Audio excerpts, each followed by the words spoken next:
ஆண்டவரும் அருமை இரட்சகருமான இயேசு கிறிஸ்துவின் நாமத்தினாலே மறுபடியுமாக வகுப்புக்கு வந்திருக்கிற உங்கள் யாவரையும் வாழ்த்தி வரவேற்கிறேன்.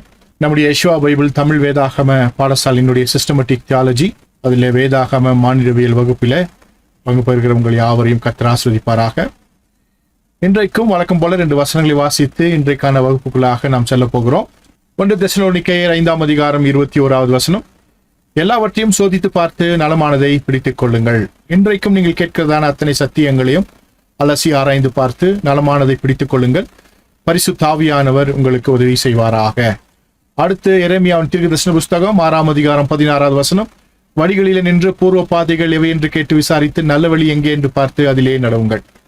இந்த வேதவசனத்தை மனதில் வைத்துக் கொண்டு நீங்கள் கற்றுக்கொள்கிற பாடங்கள் உங்களை பூர்வ பாதையில் தான் நடத்துகிறதா என்பதை அலசி ஆராய்ந்து பார்த்து பூர்வ பாதையிலே நடப்பதற்கு நீங்கள் கடமைப்பட்டு இருக்கிறீர்கள். இன்றைக்கும் வேதாகம மானிடவியல் வகுப்புக்குள்ளாக போவதற்கு முன்பாக கடந்த வகுப்புகளை குறித்ததான சில முக்கியமான காரியங்களை மீள்பார்வை செய்துவிட்டு நாம் வகுப்புக்குள்ள போகலாம்.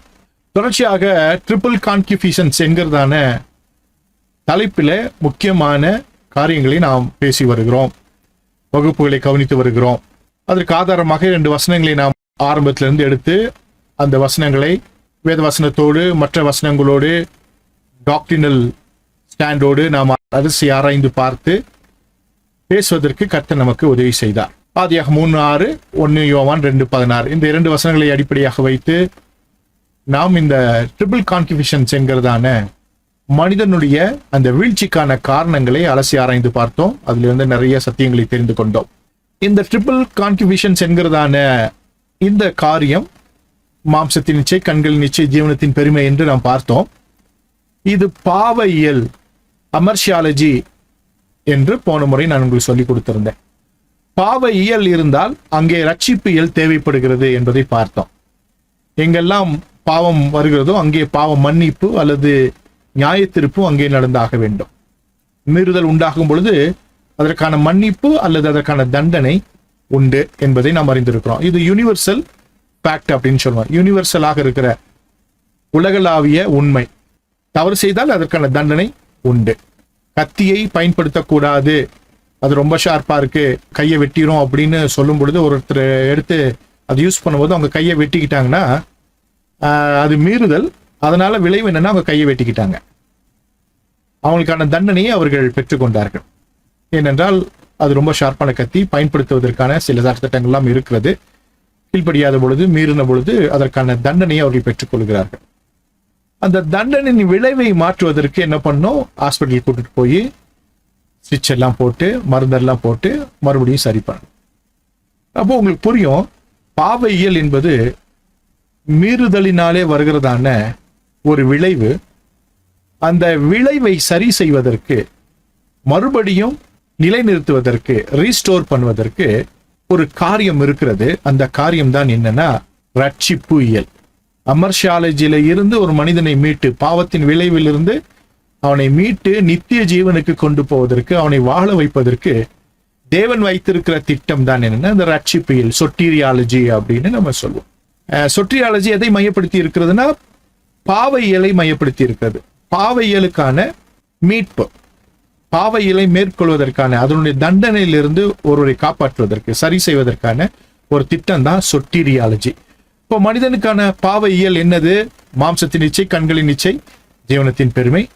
இன்றைக்கும் இதுதான் பிரச்சனையாக இருக்கிறது என்பதை கடந்த கால வகுப்புகளிலே நான் அலசி ஆராய்ந்து பார்த்தோம். அவைகளெல்லாம் மறுபடியும் நினைப்பூட்டிக் கொள்ளுங்கள். நேரம் இருந்தால் பழைய வகுப்புகளை எல்லாம் திரும்ப பாருங்கள். நிறைய விஷயங்கள் உங்களுக்கு மறுபடியும் புரிய வைப்பதற்கு கர்த்தர் கிருபை பாராட்டுவாராக.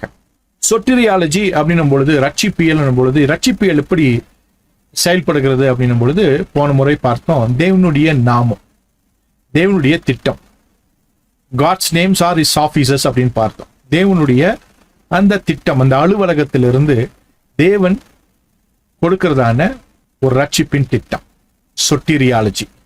அப்படின்னா ஏதோ ஒரு தவறு நடந்து விட்டது, அவரை தவறானவரா சரியானவரா என்பதை நிரூபிப்பதற்கு நீதிமன்றத்துக்கு கொண்டு போக வேண்டும். அங்கே வழக்காட வேண்டும், வழக்கறிஞர்கள் வேண்டும், வழக்குரைஞர்கள் வேண்டும், நீதிபதி வேண்டும். அப்படிலாம் நிறைய ஒரு திட்டம் இருக்கிறது இல்லையா, ஒரு செட்டப் இருக்கு. அதே போல இங்கே தேவனுடைய நாமம் கொடுக்கப்பட்டிருக்கிறது. மோஷியா, யெகோவா, யெஷுவா, ஹமஷியாக் போன முறை பார்த்தோம். இரட்சகராயிருக்கிற கர்த்தராகிய இயேசு கிறிஸ்து அப்படின்னு வேத வசனத்தின் அடிப்படையில நாம் பார்த்தோம். தீத்துலேருந்து நாம் பார்த்தோம். மோஷியா, யெகோவா, யெஷுவா, ஹமஷியாக். அப்போ இயேசு கிறிஸ்து, அதுதான் யெஷுவா ஹமஷியாக் என்று எபிரேய மொழியில இருக்கிறது. இயேசு கிறிஸ்துன்னும் போது இயேசு இரட்சகர், கிறிஸ்து அபிஷேகர் என்பதை நாம் பார்த்தோம். அபிஷேகம் என்றும் பொழுது ஆண்டவராக இயேசு கிறிஸ்து அவர் ராஜாதிராஜா, நித்திய பிரதான ஆசாரியர், அவர் தீர்க்கதரிசிகளுக்கெல்லாம் தீர்க்கதரிசி என்பதை நாம் பார்த்தோம். அவர் வரப்போகிற மெசியா, என்றென்றைக்கும் ராஜா, எப்பொழுதும் ராஜா, உலகத்தில் பறக்கும் பொழுது ராஜா, வாழ்ந்த பொழுது ராஜா, மரித்த பொழுது ராஜா, உயிர்த்தெழுந்த பொழுது ராஜா, திரும்ப வரும் பொழுதும் அவர் ராஜா என்பதையெல்லாம் நாம் பார்த்தோம். அபிஷேகம் பண்ணப்பட்டவர், அபிஷேகிக்கப்பட்டவர், மஷியாக் என்பதாக பார்த்தோம். அப்போ இந்த ரட்சிப்பு இயலில் நமக்கு கொடுக்கப்பட்டிருக்கிற நாமம் என்ன? மனிதன் ரட்சிக்கப்படுவதற்கு, வானத்தின் கீழே பூமியின் மேலே ரட்சிக்கப்படுவதற்கு கொடுக்கப்பட்டிருக்கிற நாமம் என்ன? கர்த்தராகிய இயேசு கிறிஸ்து, ரட்சித்து அபிஷேகிக்கிற யெகோவா என்று போன முறை நாம் பார்த்தோம். இன்னைக்கு இந்த ரட்சிப்பு இயல்ல இருந்து நாம் சில முக்கியமான காரியங்களை பார்க்க போகிறோம். இந்த வகுப்போடு இந்த ட்ரிபிள் கான்கியூபிஷன்ஸ் என்கிறதான இந்த பாவ இயலும் ரட்சிப்பு இயலும் முடிவு பெறுகிறது. அப்போ ரட்சிப்பு இயல் அப்படின்னும் பொழுது மாம்சத்தின் இச்சை, கண்களின் இச்சை, ஜீவனத்தின் பெருமை, இந்த 3 இடங்களிலிருந்து ஒரு மனிதனை மீட்க வேண்டும். ஹமர்ஷியாலஜி என்னும் பொழுது பாவையில், ஹமர்ஷியாலஜி பாவையில், அந்த பாவையிலிருந்து ரட்சிப்பு இயலுக்குள்ளாக வர வேண்டும் என்றால் இந்த 3 காரியங்களிலிருந்து ஒரு மனிதன் விடுதலையாக்கப்பட வேண்டும். மாம்சத்தின் இச்சை, கண்களின் இச்சை, ஜீவனத்தின் பெருமை. அப்போ மாம்சத்தின் இச்சை என்னும் பொழுது அது சரீரம், கண்களின் இச்சை என்று சொல்லும் பொழுது அது ஆவி, ஜீவனத்தின் பெருமை என்பது அது ஆத்துமா. இந்த 3 காரியங்களிலிருந்து ஒரு மனிதனை விடுதலையாக்க வேண்டும். இந்த 3இல் தான் மனிதன் விழுந்திருக்கிறான், இன்றைக்கும் விழுந்து கொண்டிருக்கிறான். இன்றைக்கும் நமக்கு சவாலாக இருக்கிற காரியங்கள் இவைகள் தான். மாம்சத்தின் இச்சை பாலியல், சரீரம், கண்களின் இச்சை பணம், ஆவி, ஜீவனத்தின் பெருமை பதவி, ஆத்துமா. இந்த 3க்குமான குணாதிசயங்கள், இந்த 3க்குமான வீழ்கைக்கான காரணங்கள் என்ன என்பதை இந்த ட்ரிபிள் கான்கியூபிஷன்ஸ் என்கிறதான அந்த காரியத்தின் மூலமாக நாம் தெரிந்து கொண்டோம். அமர்ஷியாலஜி, பாவையல், இதிலிருந்து ஒரு மனிதனை விடுவிக்க வேண்டும். அப்போ அதற்கு என்ன வேணும்னா ரட்சிப்பு வேணும். அப்போ ரட்சிப்பியல் என்கிறதான தியாலஜிக்கலா இருக்கக்கூடிய ஒரு ஸ்டடி இன்னைக்கு நம்ம பார்க்க போறோம். நிறைய ஆலஜி இருக்கு, அதுல இன்றைக்கு சொட்டீரியாலஜி, ரட்சிப்பு இயல். சொட்டீரியாலஜி அப்படின்னும் பொழுது அப்போஸ்தலர் 4ஆம் அதிகாரம் 12ஆம் வசனத்துல வாசிக்கும் பொழுது, அவராலே என்று வேறொருவராலும் ரட்சிப்பில்லை, நாம் ரட்சிக்கப்படும்படிக்கு வானத்தின் கீழெங்கும் மனுஷருக்குள்ளே அவருடைய நாமமே அல்லாமல் வேறொரு நாமம் கட்டளிடப்படவும் இல்லை. ரட்சிக்கப்படுவதற்கு யூனிவர்சலா அண்ட சராசரங்களில ஒரே ஒரு வாய்ப்பு, ஒருவர் மூலமாகத்தான், அது ஆண்டவராகிய இயேசு கிறிஸ்து தான். கர்த்தராகிய இயேசு கிறிஸ்து, மோஷியா, யெகோவா, யெஷுவா, ஹமஷியா என்கிறதான நாமம். அப்போ பழைய ஏற்பாட்டில் ரட்சித்தது யார்? இவர் தான். புதிய ஏற்பாட்டில் ரட்சிக்கிறவர் யாரு? இவர் தான். இன்னைக்கு நம்ம ரட்சித்துக் கொண்டிருக்கிறவர் யாரு? இவர் தான். அவர் யாரு? மோஷியா, யெகோவா, யெஷுவா, ஹமஷியா. ரட்சகராயிருக்கிற கர்த்தராகிய இயேசு கிறிஸ்து, வானத்தின் கீழே பூமியின் மேலே அவருடைய நாமம் இல்லாமல் வேறொரு நாமம் கட்டளிடப்படவில்லை. யெகோவானா என்னன்னு போன முறை பார்த்தோம். எனவே அதெல்லாம் உங்களுக்கு புரிஞ்சிருக்கும். ஸோ இன்றைக்கான வகுப்புல நாம் இந்த ரட்சிப்பையிலே பார்க்க போகிறோம். இப்போ ரட்சிப்பு அப்படின்ற வார்த்தைக்கு கிரேக்க மொழியில சொட்டீரியா அப்படின்ற வார்த்தை பயன்படுத்தப்பட்டிருக்கு. சொட்டீரியா. இந்த சொட்டீரியான்ற வார்த்தையை தமிழ்ல ரட்சிப்பு அப்படின்னு மொழிபெயர்த்திருக்கிறாங்க. சொட்டீரியா அப்படின்னா என்னது, ரட்சிப்புனா என்னது அப்படின்னு இன்னைக்கு மிகப்பெரிய ஒரு கேள்வியா இருக்கு. நிறைய பேரை பார்த்து நம்ம கேட்கிறோம், நிறைய ஊழியக்காரன் கேட்கறாங்க, பழைய ஆட்கள்லாம் கேட்கறாங்க, நீ ரட்சிக்கப்பட்டியா ரட்சிக்கப்பட்டியா அப்படின்னு.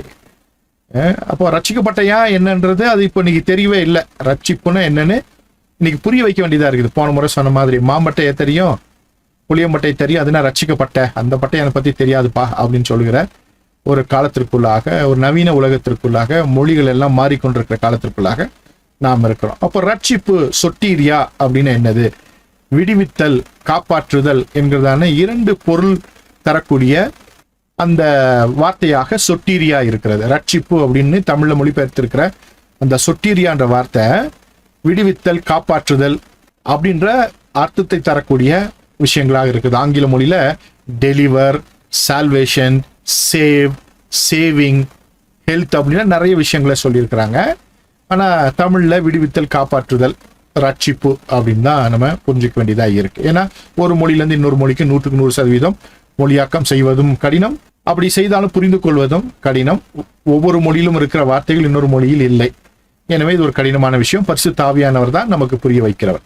இப்போ ரட்சிப்பியல் அப்படின்னும் பொழுது எபிரேய மொழியில, அதாவது மூல மொழியான வேதாகமத்தின் முதல் மூல மொழியான எபிரேய மொழியில என்ன இருக்குன்னா யாஷா அப்படின்ற வார்த்தை இருக்கு. 2 ராஜாக்கள் 6:27 உங்களுக்காக ஒரு வசனத்தை போட்டிருக்கேன். அதற்கு அவன், கர்த்தர் உன்னை ரட்சிக்காதிருந்தால் நான் எதிலிருந்து எடுத்து உன்னை ரட்சிக்கலாம்? களஞ்சியத்தில் இருந்தா, ஆலையில் இருந்தா என்று சொல்லி அப்படின்னு இருக்கு. ஒரு மிகப்பெரிய பஞ்ச காலம். அந்த பஞ்ச காலத்திலே உணவில்லாமல் தவித்ததான ஜனங்கள், சொந்த பிள்ளையை தின்றதான ஜனங்கள்.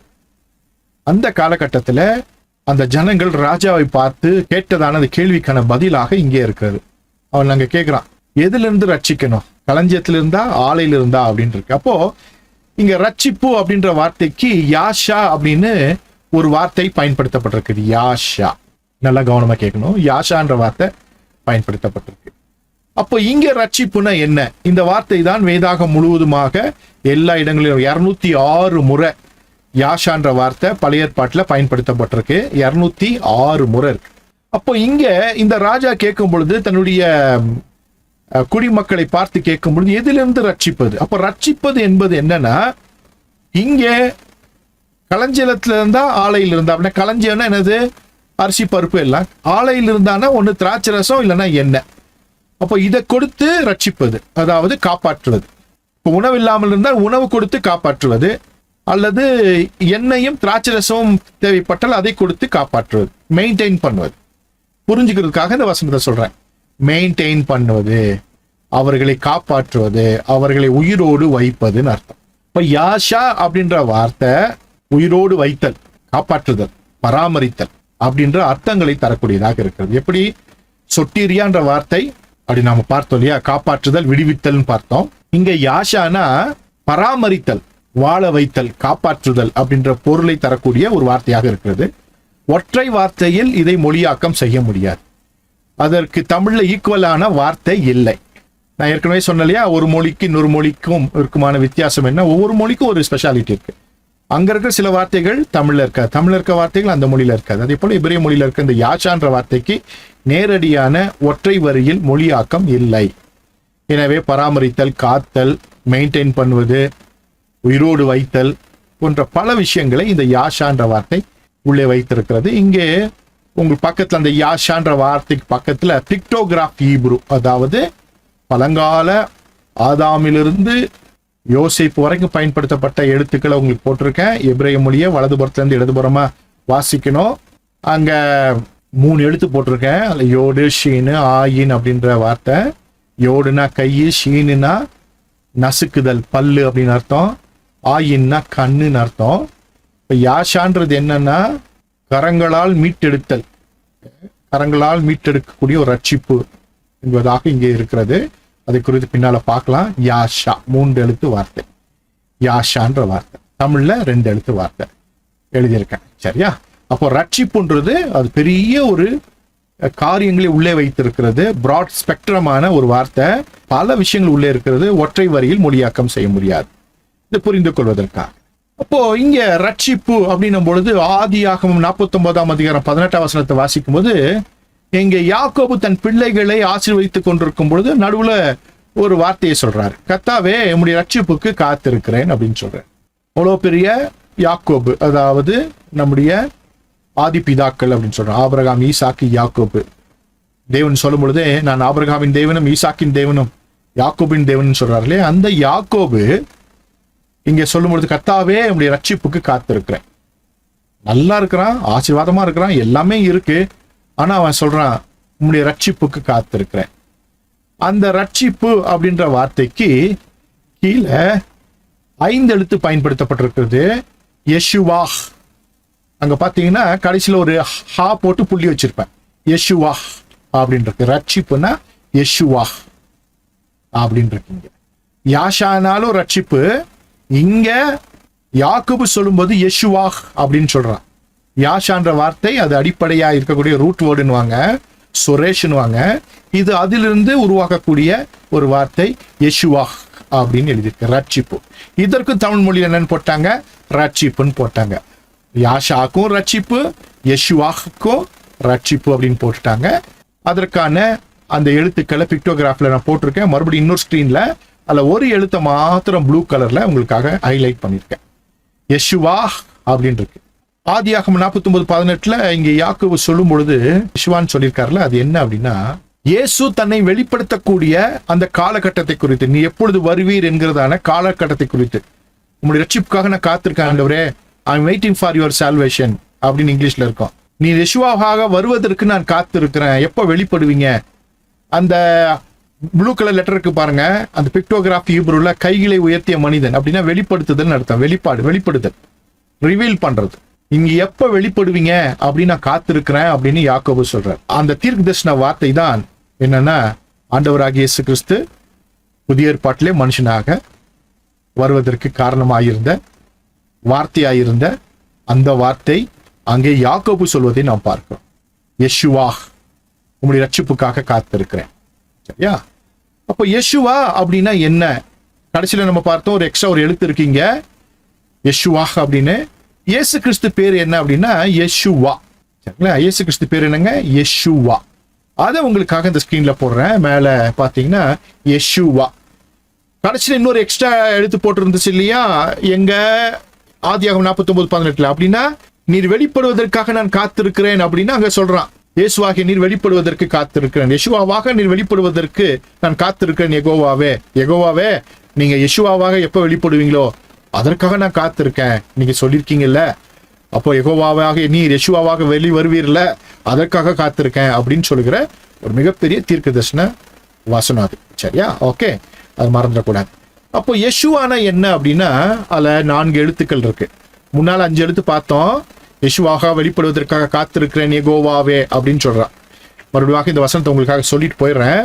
இந்த வசனத்தை எப்படி வாசிக்கணும்னா, யெகோவாவே நீர் யெஷுவாவாக வருவதற்கு காத்திருக்கிறேன், யெகோவாவே நீர் யெஷுவாவாக வருவதற்கு காத்திருக்கிறேன் அப்படின்னு சொல்றான். இப்போ யெஷுவானா என்ன அப்படின்னா, யோடு, ஷீனு, வாவு, ஆயின்ன்ற 4 எழுத்துக்கள். அந்த எழுத்துக்கள் அப்படி ஸ்கிரீன்ல பாக்குறீங்க. யோடுனா கை, ஷீனுனா பற்கள், வாவுனா ஆணி, ஆயின்னா கண்ணு. அப்படின்னா படைப்பவர், அழிப்பவர், காப்பவர், வெளிப்படுத்துபவர் அப்படின்னு அர்த்தம். இப்போ யெஷுவா யாருன்னா, is the creator, he is one who destroy everything. இந்த வானத்து பூமியை அழிச்சு புதிய பூமி உருவாக்கக்கூடியவர். காப்பவர், அவர் தான் சஸ்டைனர் ஆஃப் தி யூனிவர்ஸ். அவர் தான் இந்த உலகத்தை, இந்த என்டையர் கேலக்சியை, இந்த யூனிவர்ஸை காப்பாற்றி கொண்டிருக்கிறார். அதே போல வெளிப்படுத்துபவர் அப்படின்னா என்ன அர்த்தம்னா, காண வைக்கிறவர், அனுபவிக்க வைக்கிறவர். சங்கீதம் 91:16 வாசிக்கும் பொழுது, நீடித்த நாட்களை அவனை திருப்தியாக்கி என் ரட்சிப்பை அவனுக்கு காண்பிப்பேன் அப்படின்னு அங்க சொல்லியிருப்பார். அதே போல சங்கீதம் 98:3 அவர் இஸ்ரவேல் குடும்பத்துக்காக தமது கிருபையையும் உண்மையையும் நினைவு கூர்ந்தார், பூமியின் எல்லை எல்லாம் நமது தேவனுடைய ரட்சிப்பை கண்டது அப்படின்னு எழுதியிருக்கு. அப்போ காணுதல், அதை அப்படியே பார்த்து அனுபவித்தல். ஏசியா 52:10 எல்லா ஜாதிகளின் கண்களுக்கு முன்பாகவும் கர்த்தர் தம்முடைய பரிசுத்த புயத்தை வெளிப்படுத்துவார், பூமியின் எல்லைகளில் உள்ளவர்கள் எல்லாம் நமது தேவனுடைய ரட்சிப்பை காண்பார்கள். இப்போ காணுறது, அதாவது வெளிப்படுத்துறது, ரிவீல் பண்றது.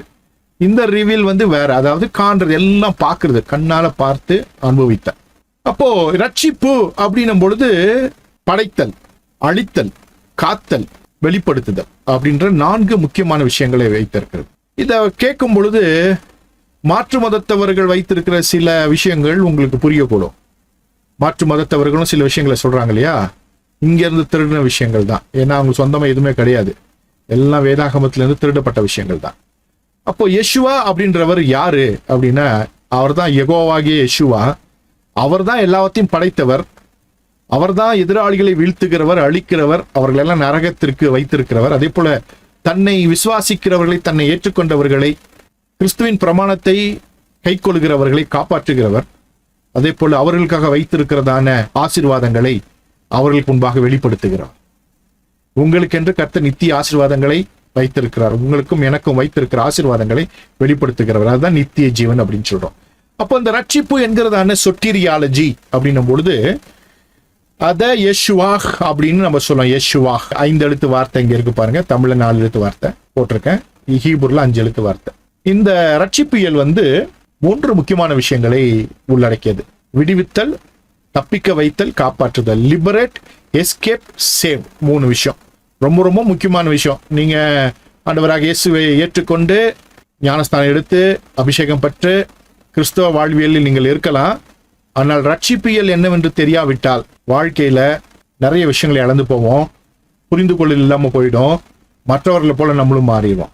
அதாவது கிறிஸ்தவ பெயர்களை மாத்திரம் வைத்திருக்கிற ஜனக்கூட்டாரோடு நாம் இணைந்து விடுவோம். பெயர் கிறிஸ்தவர்களோட பட்டியல நம்மளும் வந்துடுவோம். எனவே சொட்டீரியாலஜி ரொம்ப ரொம்ப தெரிஞ்சுக்கணும். இப்போ ரட்சிப்புன்னா என்ன? விடுவித்தல், தப்பிக்க வைத்தல், காப்பாற்றுதல். Liberate, escape, save. லிபரேட் அப்படின்னா என்ன, எஸ்கேப்னா என்ன, சேவ்னா என்னன்றத ஒரு எக்ஸாம்பிளோட சொன்னா உங்களுக்கு புரியும் அப்படின்னு நான் விசுவாசிக்கிறேன், சொல்லித்தரப்போகிறேன். இப்போ ரட்சிப்பு என்பது 3 முக்கியமான விஷயங்களை உள்ளடக்கியது. யெஷுவா அப்படின்னு சொல்ற ரட்சகர்ன்னு சொல்றோம் இல்லையா, நமது ஆண்டவராக இயேசு கிறிஸ்து ரட்சகர் அப்படின்னா அவர் 3 முக்கியமான பணிகளை நமக்காக செய்கிறவர். லிபரேட் பண்றது, எஸ்கேப் பண்றது, சேவ் பண்றது. விடுவித்தல், தப்பிக்க வைத்தல், காப்பாற்றுதல். நேரடியாக தமிழ் வார்த்தைகள் சில இல்லாவிட்டாலும் உங்களுக்காக அது இங்கிலீஷ்ல போட்டுட்டேன், அதனால புரிந்து கொள்வது உங்களுக்கு எளிதாக இருக்கும். நானும் எக்ஸ்பிளைன் பண்ணப்பேன். ரட்சிப்பு அப்படின்னும் பொழுது இங்க உங்களுக்காக எகிப்திலே இஸ்ரவேலர்கள், எபிரேயர்கள் அடிமைகளாக இருந்தார்கள். அவர்கள் அடிமைகளாக இருந்த காலகட்டத்தில் மோசே என்கிறதான தலைவன் மூலமாக ஒரு ரட்சிப்பின் திட்டத்தை தேவனாகிய கர்த்தர் உருவாக்கினார். அந்த திட்டத்தின் வழியாக அவர்களை, சொந்த ஜனத்தை கானானுக்குள்ளாக கொண்டு வந்து அவர்களை வாழ வைக்க வேண்டும். அப்போ அந்த ரட்சிப்பின் திட்டம் இருக்கிறது, அந்த சொட்டீரியாலஜி இருக்கிறது, அது பார்த்தீங்கன்னா முதல்ல விடுவித்தல், லிபரேட். லிபரேட்னும் போது அவங்கள எகிப்தினுடைய அடிமைத்தனத்திலிருந்து விடுதலை ஆக்கணும். முதல்ல அவங்களை எங்க விடுதலை ஆக்கணும்னா அடிமைத்தனத்திலிருந்து. அடிமைத்தனம்னா வேதவசனம் சொல்லுகிறது, ஆலோட்டிகள் நிமித்தமாக எழுந்ததான கூக்குரல் பரலோகத்தை எட்டினது. அடி உத கட்டுப்பாடு, அப்படிப்பட்டதான அனுபவத்தோடு சாப்பாடு, தங்க இடம், வாழ்க்கை. நல்லா சிந்தித்து பாருங்க. ஒரு அடிமைத்தனம், அடி உத, பின்னி எடுத்துடுறானுங்க, வேலை வாங்கிடுறானுங்க, அப்புறம் சோறும் போட்டுடுறானுங்க, அதுக்கப்புறம் தங்கமும் வச்சிடுறானுங்க. அவனுக்கு வேலையாகணும், இவனுக்கு சாகவும் கூடாது, சாப்பாடு நல்ல சாப்பாடும் கொடுத்துருவானுங்க. புரியும்படியா சொல்லணும்னா, யானை இருக்குல்ல, யானையெல்லாம் வந்து அடிமைப்படுத்தி வச்சிருப்பாங்க. அதே போல காட்டில் நல்லா சாப்பிட்டு நான் சந்தோஷமா இருந்திருக்கோம். இங்க வேலை வாங்கி அது எவ்வளவு சாப்பிட்டா உயிரோட இருக்கும், ஸ்ட்ரென்த்தா இருக்கும்னு பார்த்து அளவா சாப்பாடு போடுறது. காட்டில் இஷ்டப்படி இருந்துச்சு, அதெல்லாம் இல்லை, அடிமைத்தனம். எவ்வளவு பலம் இருந்தாலும் அது ஒரு வேலையை செய்து கொண்டு அடிமையாக இருக்கிறது, பிடிக்கப்பட்ட யானையை போல. இங்கே இருக்கிறதான இந்த இஸ்ரவேல் ஜனங்கள் அங்கே அடிமைகளாக இருக்கிறாங்க. பிள்ளை பறக்கிறதுல கூட சட்டதிட்டங்கள், ஆண் பிள்ளை பிறந்தா கொன்னணும். அப்போ ஒரு அடிமைத்தனம். இந்த அடிமைத்தனத்திலிருந்து விடுதலை. அப்போ தேவனாகிய கர்த்தர் இஸ்ரவேல் ஜனங்களை முதல்ல லிபரேட் பண்ணார், விடுதலையாக்கினார். யார் கையில இருந்தா? பார்வோன் கையிலிருந்து. இப்போ பார்வோன் சொன்னாதான் ஜனங்கள் விடுதலையாக்கப்பட முடியும். அங்க வேலை செய்து கொண்டிருக்க அல்லது அங்கே தங்கி இருக்கிற அந்த ஜனங்கள் தானாக முன் வந்து தேசத்தை விட்டு வெளியே வந்து விட முடியாது. அப்படி வர்றதுக்கு வாய்ப்பே இல்லை, திரும்ப குடிச்சிட்டு போயிடுவாங்க. யார் சொல்லணும்னா, யார் அடிமைப்படுத்தி வைத்திருக்கிறாங்களோ அவன் விடணும். இப்ப யார் அடிமைப்படுத்தி வைத்திருக்கிறது? எகிப்தின் ஜனங்கள் கீழாக அவர்கள் இருந்தாலும் அவர்களை அடிமைப்படுத்தி வைத்திருப்பது பார்வோன் என்கிறதான ஒரு மன்னன். அந்த மன்னன் கையிலிருந்து விடுதலையாக்கினார், விடுதலை ஆவார்கள். அதே போல நாம் எல்லாரும் பிசாசின் கையிலே அடிமைகளாக இருந்தோம். விரும்பினாலும் விரும்பாவிட்டாலும் பிசாசு ஜனங்கள் மூலமாகவும், சூழ்நிலைகள் மூலமாகவும், கிரகங்கள் மூலமாகவும், மனிதர்கள் மூலமாகவும், கலாச்சாரத்தின் மூலமாகவும், வம்சத்தின் மூலமாகவும், ஜாதிகள் மூலமாகவும் அடிமைப்படுத்தி வைத்திருந்தார். இந்த அடிமைத்தனத்திலிருந்து முதலாவது நம்முடைய தேவன் நம்மை விடுதலையாக்க வந்தார். அந்த விடுதலை நமக்குள்ளாக கொடுத்திருக்கிறார். ஆனா இன்னைக்கு ஜாதி பார்க்கிறவன் இருக்கிறான் கிறிஸ்தவத்துல, அவன் இன்னும் லிபரேட் ஆகல. இன்னும் தன்னுடைய குலப்பெருமை பேசிக் கொண்டிருக்கிறவங்க இன்னும் விடுதலை ஆகல. எப்படி வனாந்தரத்துல போயும் அங்க சாப்பிட்ட பேய்க்கோ என்ன கொமிட்டிக்காய்களையும் வெள்ளப்பூண்டையும் வெங்காயத்தையும் யோசிச்சு இருந்தானுங்க பாருங்க. டெய்லி அடிவத, ஆனா சாயங்காலம் வெங்காயமும் வெள்ளப்பூண்டும் எப்படி இருக்கும்ல, யோசிச்சு பாருங்க. காலைல இருந்து சாயந்தரம் மட்டும் அடி உத, அப்புறம் வீட்டுக்கு போகும்போது வெள்ளப்பூங்குண்டும் வெங்காயமும் கொமிட்டிக்காயும். அங்க வந்து வனாந்தரத்துல வந்து அடி உதையெல்லாம் மறந்துட்டானுங்க, தின்றது மட்டும்தான் ஞாபகமா இருக்கு. என்ன ஒரு அநியாயம் இல்ல. அதே போல இன்றைக்கும் இயேசுவை ஏற்றுக்கொண்டோம் என்று சொல்கிறவர்கள் இப்படிப்பட்டதான பிடியிலே இருக்கிறார். நான் என்னெல்லாம் முன்னால சொன்னனோ அதெல்லாம் யோசிச்சு பாருங்க. மனிதர்கள் பிடியில சிக்கியிருக்கிறாங்க, தானா போய் சிக்கியிருக்கிறாங்க. நான் என்ன சொல்றேன், அவங்க அடிமைப்படுத்தினாங்களோ இல்லையோ, இயேசு ரட்சித்த உடனேயே நம்ம எல்லார் கையில இருந்து விடுதலை ஆக்கிட்டார், இனிமேல் யாரும் நம்மளை அடிமைப்படுத்த முடியாது. நாம போய் என்ன பண்ணிருக்கோம், நம்ம கழுத்தை கொடுத்து மனிதர்களுக்கு பலர் அடிமையாக இருக்கிறார்கள், பலர் கலாச்சாரத்திற்கு அடிமைகளாக இருக்கிறார்கள், சிலர் பணத்திற்கு அடிமைகளாக இருக்கிறார்கள், சிலர் ஜாதிக்கு அடிமைகளாக இருக்கிறார். அப்ப இந்த லிபரேஷன் என்பது நமக்கு கொடுக்கப்பட்டிருந்தாலும் அதை முழுமையாக அனுபவிக்க முடியாத சூழ்நிலையில இன்றைக்கும் கிறிஸ்தவம் இருப்பதை நாம் பார்க்கிறோம். அப்ப விடுவித்தல் என்பது எவ்வளவு ஒரு முக்கியமான விஷயம். எல்லா விதங்களிலும் தேவன் விடுத்து விட்டார், நாம தான் பிரிந்து போக வேண்டும். பார்வோனுடைய இருதயத்தை ஆண்டவர் என்ன பண்ண, கடினமாக்கி பின்பு அவனை விடு வைக்கும்படியாக அவன் இருதயத்தை மாற்றிட்டாரு. இப்ப விடுவிச்சுட்டான், இனிமேல் எல்லாம் புறட்டு போக வேண்டியதுதான். புறட்டு போனவங்க திரும்ப எகிப்துக்குள்ள போக நினைச்சா என்ன ஆகும்னா என்ன ஆகும் அப்படின்றத நீங்க புரிஞ்சிருப்பீங்க. இன்னைக்கு கிறிஸ்தவர்களும் முழுமையாக விடுதலையாக்கப்பட்டிருக்கிறாங்களா? உங்களையும் என்னையும் சேர்த்து தான் கேட்கிறேன். விடுதலையாக்கப்பட்டிருக்கிறோமா அல்லது எங்கே ஒரு இடத்துல நாம் சிக்கி கொண்டிருக்கிறோம்? அடுத்தது பாத்தீங்கன்னா ரெண்டாவது அப்படியே மனதில் வைத்துக் கொண்டு தப்பிக்க வைத்தல், எஸ்கேப். எஸ்கேப் பண்ணும்போது நாச மோசங்களில் இருந்து தப்பித்தல், எஸ்கேப். எகிப்தில் வந்த ஒரு வாதையும் அவர்களுக்கு வரவில்லை. எகிப்தின் மீது கர்த்தருடைய நியாயத்தீர்ப்பு வந்த பொழுது அது ஒன்றும் அவர்களை பாதிக்கவில்லை. வழிநடுக 40 ஆண்டுகள் நடந்த பொழுது ஏற்பட்டதான அத்தனை நாச மோசங்களிலும் அவர்களை பாதுகாத்தார். இரவில அக்னி ஸ்தம்பம், பகலில மேக ஸ்தம்பம், தாகம் எடுத்த பொழுது தண்ணீர், உணவு கேட்ட பொழுது மன்னா, இறைச்சி கேட்ட பொழுது காடை என்று சொல்லி அவர்களை வாழ வைத்தார். அதுதான் காப்பாற்றுதல். மூன்றாவதான காப்பாற்று. ஒன்று விடுவித்தல், 2 தப்பிக்க வைத்தல், 3வது காப்பாற்றுதல், வனாந்தரத்தில் பராமரிப்பு. அதுக்கப்புறம் தான் கானானுக்குள்ள கொண்டு போய் அவங்கள விட்டார். அப்ப ரட்சிப்பு என்பது என்னன்னா ஒரு நோக்கம் இருக்கிறது. கானானுக்குள்ள கொண்டு போகணுன்ற நோக்கம். அதுக்கு நடுவுல 3 விஷயங்கள் இருக்கிறது. என்ன பண்ணணும்?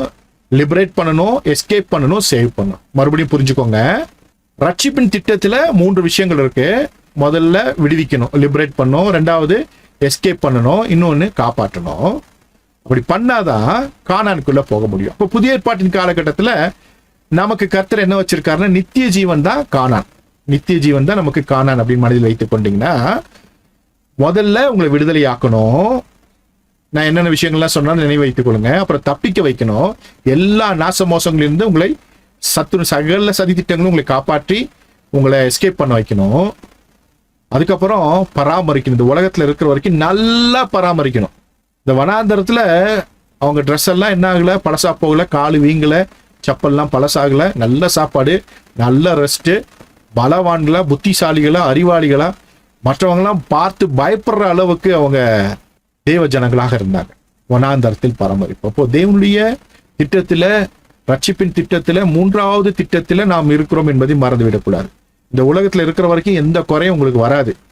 முதல்ல அதை பிலீவ் பண்ணும். அங்க போயிட்டு கொமிட்டிக்காயும் வெள்ளைப்பூண்டு வெங்காயமும் ஞாபகம் வந்துச்சுன்னு வச்சுக்கோங்களேன், ரொம்ப ரொம்ப தப்பு. அப்போ 3 விஷயம், சரியா? அப்போ ரட்சிப்பு என்பது விடுவித்தல், தப்பிக்க வைத்தல், காப்பாற்றுதல். இப்போ இதை கொஞ்சம் கொஞ்சமா நம்ம பார்ப்போம். இது முக்கியமான விஷயமாக இருக்கிறபடினால கொஞ்சம் கொஞ்சம் பார்ப்போம்.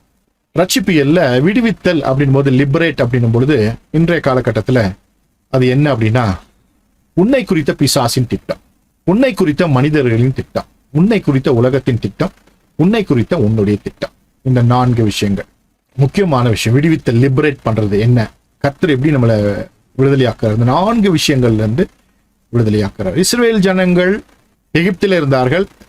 அப்போ எகிப்தியர்களுக்கு அடிமைகளாக இருந்தார்கள். அந்த எகிப்தியர்கள் எபிரேயர்களை குறித்து என்ன திட்டம் வைத்திருந்தார்கள்? எபிரேயர்கள் அவர்களுக்கு வீடுகளை கட்ட வேண்டும், நகரங்களை கட்ட வேண்டும், அவர்களுக்கு வீட்டு வேலை செய்ய வேண்டும், அவர்கள் பலுகி பெருகக்கூடாது, அவர்களுக்கு உயிர் வாழ்வதற்கான உணவு கொடுத்தால் போதும், அவர்கள் சந்தோஷமாக இருக்கக்கூடாது அப்படின்னு ஒரு திட்டங்களை வச்சிருந்தாங்க. அதே போல இன்றைக்கு பிசாசு இந்த புதிய ஏற்பாட்டின் காலத்துல மனுக்குலத்தை குறித்துதான் ஒரு திட்டத்தை வைத்திருக்கிறான். நீங்க இப்படிதான் இருக்கணும், உங்க சரீரத்துல இப்படிதான் பலவீனம் இருக்கணும், நீங்க இந்த கல்ச்சருக்குள்ளதான் இருக்கணும், நீங்க இந்த சூழ்நிலைக்குள்ளதான் இருக்கணும், நீங்க இப்படிதான் உங்க வாழ்க்கையை வாழணும், நீங்க ஒண்ணு தரித்திரமா வாழணும், இல்லைன்னா அதிக செல்வாக்கோட வாழணும், தேவனை அறியாத அளவிற்கு தரித்திரரா இருக்கணும், தேவனை தெரிந்து கொள்ள முடியாத அளவிற்கு ஓவரா சுகபோகியா இருக்கணும் அப்படி உங்களை குறித்த பிசாசு ஒரு திட்டம் வைத்திருக்கிறார். இந்த திட்டத்திலிருந்து என்றைக்கு இயேசு ஏற்றுக்கொண்டீங்களோ அன்னைக்கு ஆண்டவர் விடுவிச்சிட்டார். உங்களுக்குள்ளே ஒரு ஆமென் சொல்லிக்கோங்க. உங்களை குறித்த பிசாசு திட்டத்திலிருந்து கர்த்தர் உங்களை விடுதலையாக்கி இருக்கிறார். அவைகள் ஒன்றும் உங்களை சேதப்படுத்துவதில்லை. அவைகளை மேற்கொள்ளும் அதிகாரத்தை உங்களுக்கு கொடுத்திருக்கார். 2வது, உன்னை குறித்த மனிதர்களின் திட்டம். உங்க மாமன், மச்சான், தோளாந்துருத்தி, அரசியல்வாதி, அம்மா, அப்பா எல்லாருமே உங்களை குறித்து ஒரு திட்டம் வச்சிருப்பாங்க. இந்த காலகட்டத்தில் பார்க்குறோம், எப்படியாச்சும் உங்ககிட்ட ஓட்டு வாங்கணுன்றது அரசியல்வாதிகளுடைய திட்டம். அதற்கு அவருடைய பேச்சுக்கள், அவருடைய நடவடிக்கைகள், அவருடைய பரிதானங்கள், அவங்க நோக்கம் என்ன, உங்ககிட்ட இருக்க ஓட்டு வேணும். இதே போல மனிதர்கள் உங்களை குறித்து நிறைய திட்டம் வச்சிருப்பாங்க. அந்த திட்டங்கள் தேவனுடைய திட்டங்கள் அல்ல, உங்களை வாழ வைக்கிற திட்டம் அல்ல, உங்களை அடிமைப்படுத்துகிற திட்டம். உங்களுக்கு ஏதாவது ஒன்று கொடுத்து ஓட்டு வாங்கிட்டா 5 வருஷத்துக்கு அடிமையா வச்சுக்கலாம் இல்லையா? அதே போல வீட்டில் இருக்கிறவங்க அன்பை காட்டியோ அல்லது பொருளாதாரத்தை கொடுத்தோ அல்லது ஏதோ செய்து உங்களை தங்கள் வசப்படுத்திக் கொள்ள நினைக்கிற காலம். அதனால்தான் மனிதர்களுக்கு நன்றி விசுவாசமாய் இருக்கிற ஜனங்களை இன்றைக்கு பார்க்கிறோம். அது ஒரு அடிமைத்தனம் என்பதை புரிந்து கொள்ளாமல் யாருக்கோ ஒருவருக்காக தங்கள் வாழ்க்கையை அவர்கள் இழந்து போகிறார்கள், யாருக்கோ ஒருவருக்காக வாழ்கிறார்கள். உன்னை குறித்த மனிதர்களின் திட்டம் என்ன? முதல்ல தெரிஞ்சுக்கணும். உங்களை வாழ வைக்கிறாங்களா இல்ல அவங்க அடிமைப்படுத்தி வச்சிருக்கிறாங்களா? ஒரு கேள்வி கேட்டுக்கணும். அது யாராக இருந்தாலும் சரி, அன்பினாலோ அதிகாரத்தினாலோ பொருளினாலோ எதுனாலும் உங்களை அடிமைப்படுத்தி வைத்திருக்கிறார்களா அப்படின்னா அந்த அடிமைத்தனத்துக்குள்ள இருந்தா தேவ திட்டத்திற்குள்ள வர முடியாது, தேவனுடைய ஆசீர்வாதத்தை பெற்றுக்கொள்ள முடியாது. எந்த மனிதர்களுக்கும் நீங்கள் அடிமைகள் அல்ல. எப்படி கண்டுபிடிக்கிறது அப்படின்னா, உங்க குடும்ப உறுப்பினர்களோ அல்லது யாரோ ஒரு தலைவரோ அவரை பத்தி பேசினா சுள்ளுன்னு உங்களுக்கு கோபம் வந்துச்சுன்னு வச்சுக்கோங்களேன், நீங்க இந்த மனிதர்கள் திட்டத்துக்குள்ள சிக்கியிருக்கீங்கன்னு அர்த்தம். இயேசு சொன்னா கூட கோபம் வராது. ஆனா உங்க தலைவனை பத்தி பேசிட்டாருன்னு வச்சுக்கோங்களேன், அவ்வளவுதான், யூடியூப்ல அடிச்சுட்டு சாவானுங்க. கமெண்ட் மேல கமெண்ட் கெட்ட வார்த்தையிலே திட்டுவானுங்க. போன் நம்பர் கிடைச்சா வீட்டுக்கு போன் போட்டு என்ன பண்ணுவானு, உங்களை கெட்ட கெட்ட வார்த்தையில திட்டுவானுங்க. நான் கிறிஸ்தவங்களை பத்தி சொல்றேன், வெளியவங்களை பத்தி நான் சொல்லல, கிறிஸ்தவங்களை பத்தி சொல்றேன். அப்படின்னா மனிதர்களுடைய அடிமைத்தனத்தில் அவர்கள் சிக்கி கொண்டார்கள். இயேசு பத்தி பேசுறதை விட அந்த மனிதர்களை பத்தி பேசுகிறதான செலிபிரிட்டி லைஃபுக்குள்ள இன்னைக்கு நிறைய பேர் அடிமை ஆயிட்டாங்க. புரிஞ்சுச்சா? ஓகே, இது உன்னை குறித்ததான மனிதர்கள் திட்டம். நமக்கு சுள்ளுன்னு கோபம் வரலன்னா, யாரை பத்தி பேசினாலும் கோபம் வரலன்னா, அதாவது தலைவர்களாக நம்ம யாரையும் வைக்கவில்லை என்று சொன்னால் நமக்கு கோபம் வராது. அதற்காக வீட்டில் இருக்கவங்கள பத்தி தப்பா பேசும்போது அதற்காக கோபம் வரலன்னா சூடு சொரணை இல்லாதவங்களாயிருவீங்க. அது நமக்கு கொடுத்துருக்காரு ஆண்டவர். நான் சொல்றேன், உங்களை அடிமைப்படுத்துவர்களை குறித்து சொல்லி கொடுத்துருக்கேன். உடனே வேற மாதிரி எடுத்துக்காதீங்க, சரியா? நம்மளுக்கு எல்லாம் வழிக்கு சொல்ல வேண்டியதா இருக்கு. ஓகே, 3வது, உன்னை குறித்த உலகத்தின் திட்டம். இந்த உலகம் நீங்க இப்படிதான் இருக்கணும்னு விரும்புகிறது. உலகம், அரசியல், இந்த உலகத்தின் திட்டம், இந்த சூழ்நிலைகள் எல்லாமே நீங்கள் இப்படிதான் வாழ வேண்டும் என்று விரும்புகிறது. இந்த தேசத்துல தான் இருக்கணும், இந்த ஊர்ல தான் இருக்கணும், இந்த இதுக்குள்ளதான் இருக்கணும், உங்க பேச்சு வழக்கு பார்த்தா இந்த வழக்குல தான் இருக்கணும். திருநெல்வேலிக்காரங்க கோயம்புத்தூர்ல வாழக்கூடாது, ஏன்னா அந்த பேச்சை பார்த்தால கண்டுபிடிச்சே நீ இந்த ஊருக்காரன் இல்லையா அப்படின்னு. கோயம்புத்தூர்காரர் போய் என்ன பண்ணுறோம், மதுரையில அங்க இருக்கக்கூடாது, நீ கோயம்புத்தூர்காரன்ல உங்களுக்கு இங்க என்ன வேலை அப்படின்றது அப்படின்னு பேசுறது. இது பிரிவினைகள். இந்த உலகம் என்ன பண்ணிருக்குன்னா, பிசாசு ஒரு திட்டம் பண்ணி எல்லாத்தையும் பிரிவினைக்குள்ளாக வச்சிருக்கான். மொழி மூலமாக, நிறத்தின் மூலமாக, பேச்சு வழக்கின் மூலமாக அடிமைப்படுத்தி வச்சிருக்கான். இதுல இருந்து கர்த்தர் உங்களை விடுதலையாக்கி இருக்கார். எங்க வேணா உலகத்துல போய் உங்களால வாழ முடியும். எத்தனை பேர் நம்புறீங்க? எங்க வேணாலும்.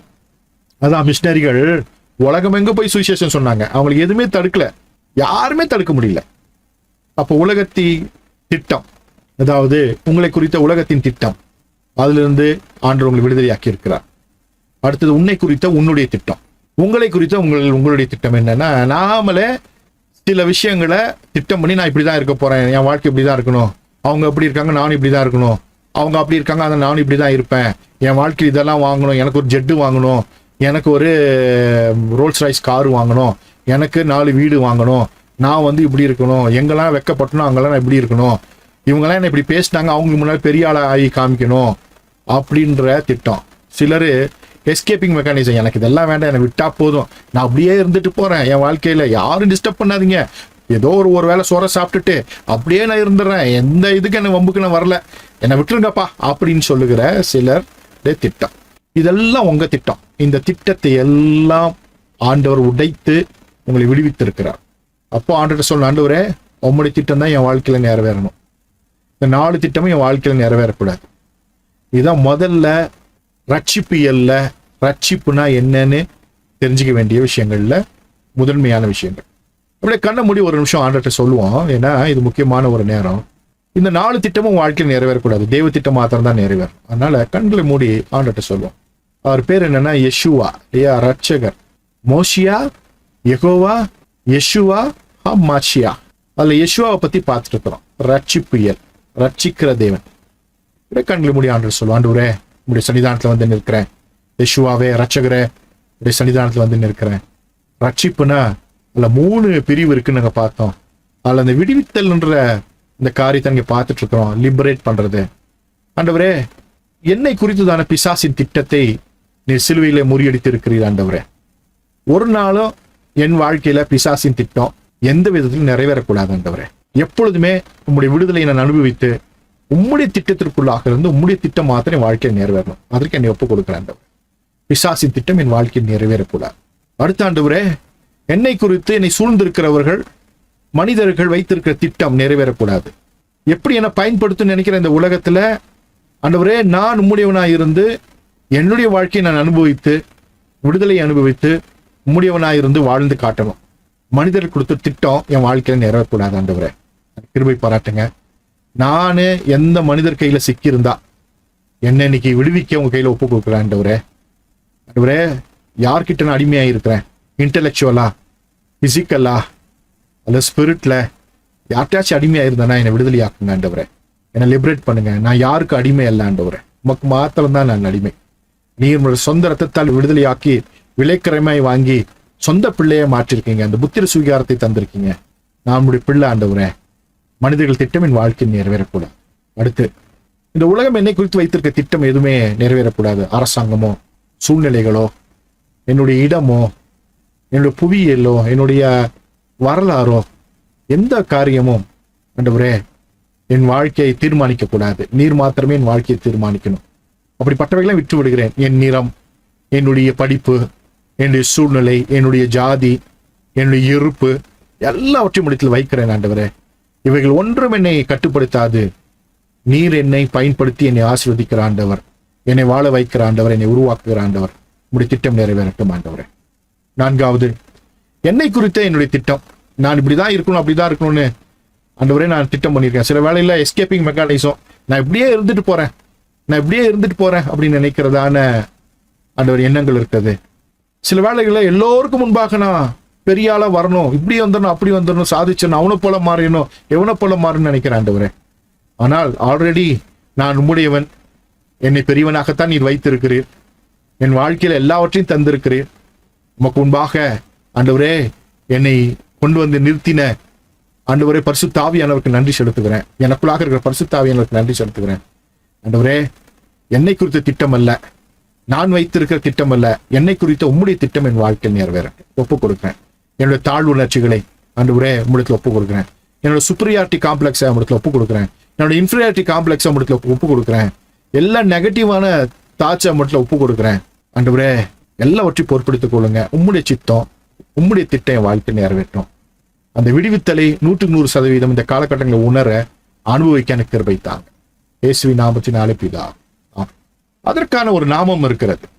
அந்த நாமத்தை சொல்லி நம்ம என்ன பண்ண போறோம்? மகிமைப்படுத்த போறோம். என்னன்னா, ஏசாயா 49:7, இஸ்ரவேலின் மீட்பரும் அதன் பரிசுத்தருமாய் இருக்கிற கர்த்தர் மனுஷரால் அஸ்டை பண்ணப்பட்டவரும் ஜாதியாரால் அருவருக்கப்பட்டவரும் அதிகாரிகளுக்கு ஊழியக்காரனுமாய் இருக்கிறவரை நோக்கி, உண்மையுள்ள கர்த்தர் நித்தமும் உம்மை தெரிந்து கொண்ட இஸ்ரவேலின் பரிசுத்தர் நிமித்தமும் ராஜாக்கள் கண்டு எழுந்திருந்து பிரபுக்கள் பணிந்து கொள்வார்கள் என்று சொல்லுகிறார்.